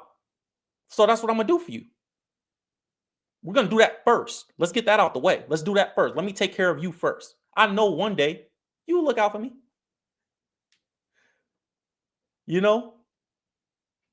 Whether you look out for me with a review, whether you look out for me when you see me in person, just say, hey, man, I just want to take you to dinner because of what you taught me. It happened all the time. So salute to Germany, though. I was just in Germany. I was in Frankfurt. Me and my wife, we was in Frankfurt. Yep. Name of the book is God's Automation. It's on the website. Yep. Check it out. God's Automation. 3 Bible principles, biblical principles that'll make you successful, make you rich. 3 principles: serve, work, believe. And I can go into a whole thing of that. But we're not here to promote the book. I just want you guys, if you want to go get the book, go to the website, check out the book. It's dope. Said the urban legend still alive. Yeah, this is my longest live stream of all time. I figure we might as well make it a record. You know what I mean? Why not? And we got a lot of new members that joined today. I'm really appreciative of everybody that joined. I know everybody can't stay all day, so I try to stay around for the people that missed it. If you missed the beginning part of the live stream, then go back and watch it on the replay. We're going to be here for a while. Said a quote that stuck with me was, sell to rich people so you can afford to give money away to the poor. That's a great quote. And I 100% agree with that. You got to do what you got to do so you can do what you want to do. Is how I would say it probably. But that's a better quote. Sell to the rich so you can give away to the poor. Yeah. What you learn when you become rich is most people are self-made. A lot of people are self-made. And they want to help people, but they want to help people that have the mindset that they have. So a lot of times rich people come off as snobby, like, oh, they don't want to deal with nothing. And sometimes I might even come off that way. Like, I don't want to, and it's because my time is valuable to me. How do I know my time is valuable to me? Because you can't give me no amount of money that makes me not want to wake up tomorrow. So my money is more valuable than any amount of money. Or my time is more valuable than any amount of money. So I'm not going to let people waste my time. That's another reason that I started the company with the networking groups. And we got because I want people that actually want to be here. If you want to be successful, come with me. You Legend Millionaires. This is where we making millionaires over here. Come over here. You know, I don't want people that don't want to be. Don't waste my time because I'm not going to waste yours. I'm not going to take no money from you and not give you no value. If I'm charging something, it's because I'm really going to give you that value. And I'm not archaic. I'm not old where I don't know what I'm doing. I've done this. Go look at all my platforms. You know, I got other channels with 100,000 subscribers. I got 300,000 on TikTok. I know what I'm doing on that level and on a business level. Look how much and I've earned. Search me in Chat GPT or wherever. and challenge the things that I say. Challenge my ideas. Even Jesus tell you to challenge your own thoughts. I wouldn't expect you to not challenge mine. You know what I'm saying? Said, I'm an atheist, bro, but it's good to hear you talk about your faith because you really talk about it. Not like those white American Christians giving the Lord a bad name. Yeah, man, I'm not the type of person that, like, you know what Jesus condemned most? Religious hypocrites. Like, I'm not, there's a lot of good Christians and there's a lot of bad Christians out there. I pray that you're not atheist because of people, you know, but whatever your reasons are, you know, I just appreciate you being here because you're a human being made in the image of God, man. I appreciate you being here. You know what I'm saying? And I try not to be, I'm a hypocrite too. We all hypocrites. I'm not perfect, but I try. You know? Says, speaking of TikTok, what's your thoughts on the anticipation of the forced sale? I thought TikTok had merged with Facebook already because I know I have like almost I have like 350,000 followers over there. And I have like 340,000 or 330,000 followers over there. So when I'm uploading content or doing something over there, I'm all, and I talk to other people. I have friends that have millions of followers on that platform. And we all like was talking about it, how it was already integrated to Facebook. Like you could share directly from TikTok to your Facebook automatically. Like if you post to TikTok, it automates to your Facebook. And so I thought Meta had bought it. And to hear that it's going to be banned, I think, you know, it's just the government always going to, anything with data that strong, data is one of the best ways for companies to get paid.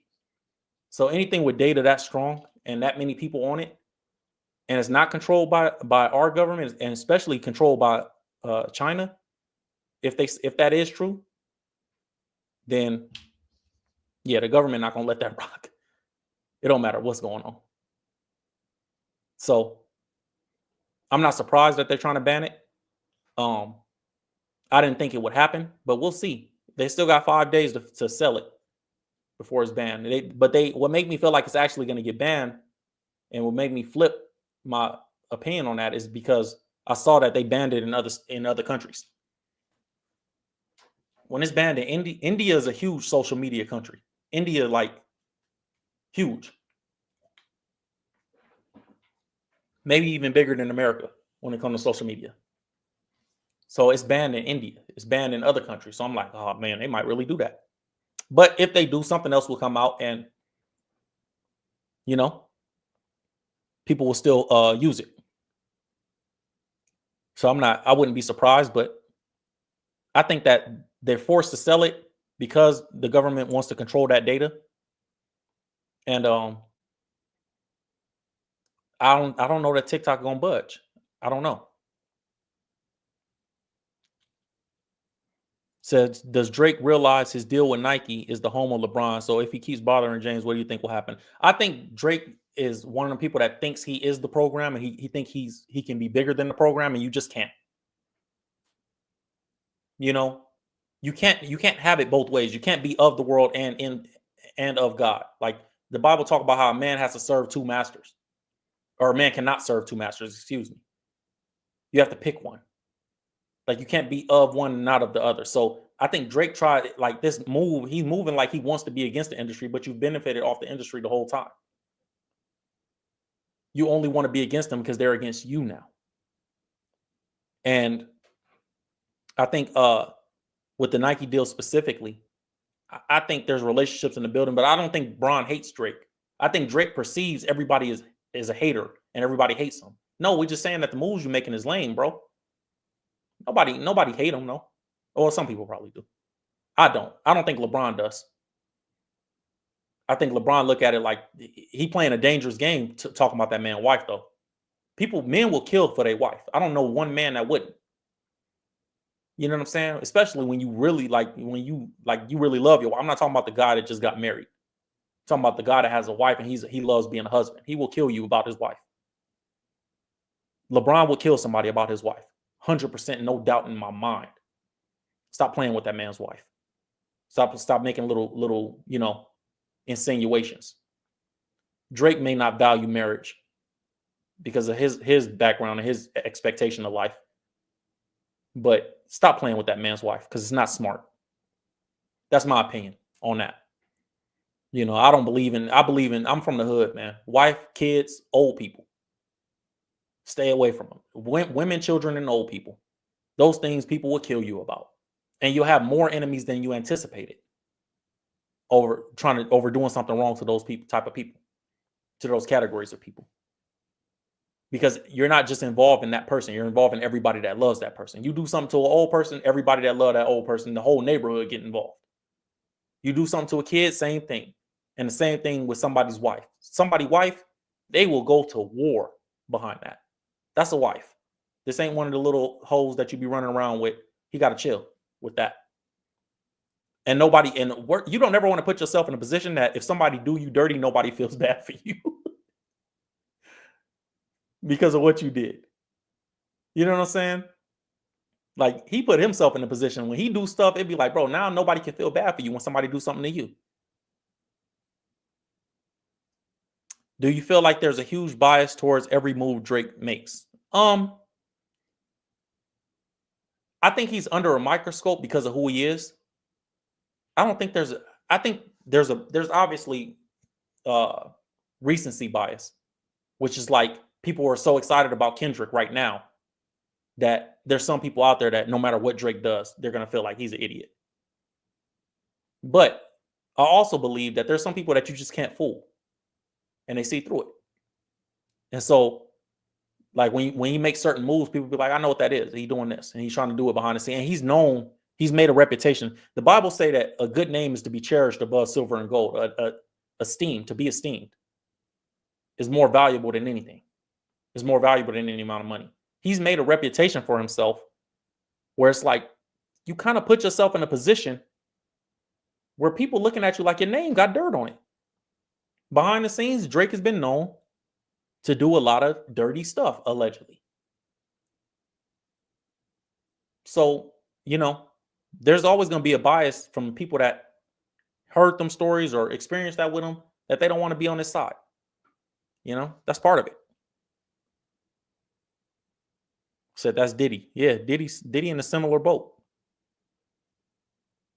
You know, said what happened to Drake is the same thing that happened to Michael Jackson. People love a fallen star. Yeah.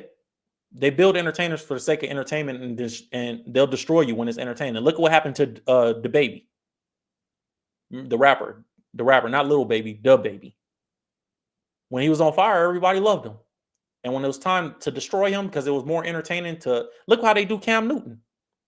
Cam should have dived on the fumble. Cam Newton gave us amazing football for how many years? 15 years? All the Auburn years. Even when he was at Florida, he didn't play much, but he put the work in. He got to the NFL, took over the NFL, won MVP and all that. Now they talk about Cam Newton because it's more entertaining for people to talk about how he didn't dive on one fumble, and he may have gotten or may not have gotten, and that cost the Super Bowl. Like, people, when you're an entertainer, no matter what field, music, sports, people are building and destroying you for the sake of entertainment.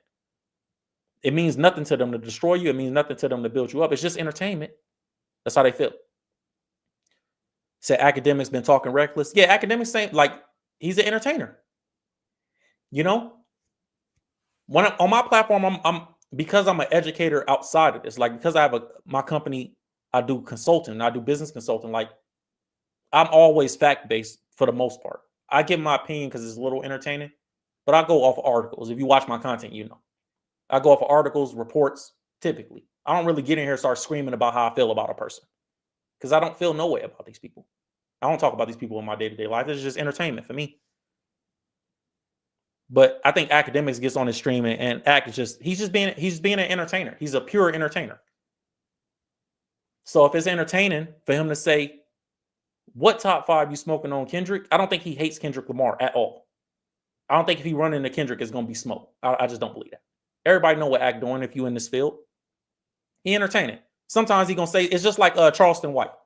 He gonna say something reckless because it's entertaining, and it's just entertainment. It's just the internet. That's how he feels. Some people take that path. You know what I'm saying? That's what it is. People try to get me to go against academics. I don't hate academics, man. I would sit and have a conversation with academics easily. I know niggas like academics where I grow up. Like we grew up with people like that, somewhat. You know, the guy that's not in the street, he think all that's dumb, but he kind of still from here, so he kind of, you know. I know how to deal with people really well though, so maybe that's just a gift. But me and academics will get along. Anybody, I can get along with anybody, unless you hurting women or kids or old people. Then there's prison rules in effect because I don't respect that. You know what I'm saying? I don't want to talk to nobody that's messing with kids. We're not friends. Not my kind of people. You know what I'm saying? All right, man, we hit it. We hit our goal, 3 hours. This is the longest stream I've ever done. It's still 700 people in the room, and that's a blessing. I'm gonna read these last few comments, and then we're gonna sign out, man. Let me see what y'all saying. Salute to DKG72, one of my new members, said, I be trying to be understanding, or I try to be understanding towards dude, but it's like every month. Excuse me. Let me pull this up. Let me zoom my screen in. Sorry, y'all, because I'm stumbling over these words. I try to be understanding towards dude, but it's like every move this guy makes is some dishonorable action no man would make. I keep saying Drake needs to take a vacation. Yeah, I agree with that. I agree 100% with that. 100%. Like, as a man, the moves that he making, he'd be like, come on, bro. I'm not putting barrettes in my hair at 40 years old. I'm not painting my finger. I'm not even sending that. What is that? Or like the things that he does to people. It's just like, bro, why are you doing that? I get it. I get it, man. 100%. Let's pray out of this thing, man. Let's pray out of this. Everybody, if you with me, if you can't close your eyes, if you can, close your eyes, bow your head. We're going to pray out, and we're going to be back tomorrow for another live stream. Dear Heavenly Father, we come before you so grateful and humble, God, knowing that everybody watching and listening, God, we have the responsibility to say and do the right things in front of. God, I ask that you bless everybody out there with financial abundance, abundance of spirit, abundance of love, God, because you are a God of abundance, multiplying and adding to all things and subtracting and taking away from no things. God, everything that you've given us, we should be grateful for, God. We woke up with so many gifts that we didn't even open today, that we didn't even acknowledge today. The ability to see, the ability to talk, the ability to walk, the ability to do. And you've given us the power to change our lives. Thank you for that as a blessing, God, and as a responsibility. I ask that you bless everybody that's watching right now, everybody that's listening, wherever they are in the world. Bless their loved ones, bless their family members, God, touch their hearts. Anybody that doesn't know you, God, that wants to know you, I ask that you should reveal yourself to them in a way that only you can, that they truly know is genuinely from you. And it's not from their mom's voice. It's not from their grandparents' voice. It's not from the pastor at church or the person on the internet or even myself, God, but that is genuinely from you. I ask that you use me as a vessel to shine a light on anybody out there that wants to know you, God, and wants to get closer to you. And everything that you bless me with, I ask that you use those things to draw people closer to you, God. In Jesus' name, amen. I love you guys. Type of amen in the chat on your way out, just to touch and agree. The Bible says when two or more touch and agree, God is in the midst. So on your way out, type that, man. And if you guys can, just hit that like button. Hit that like button on the way out, just to finish it off, man. That's all I got for you guys on this stream. I'll be back on another stream tomorrow. Make sure you subscribe. I'm going to do another live stream where we're doing just the business topics on the other channel today. So go subscribe to the Will Evans channel. If you go to my homepage on this channel, you'll see the first thing there is the other channels. It's the Will Evans channel. So subscribe there. Go to the website. Sign up. Join the You Legend Millionaires Entrepreneur Networking Group. I'm trying to make 15 people millionaires in the next year or two. So I want you guys to be over there with us. It's the website on the bottom of the ticker right here, scrolling across the screen. And it's also pinned in the chat. Go sign up over there. Join our networking group. And I'm going to put you in the best position to succeed as I can. I love you guys. Stay blessed. I'll see you guys next time.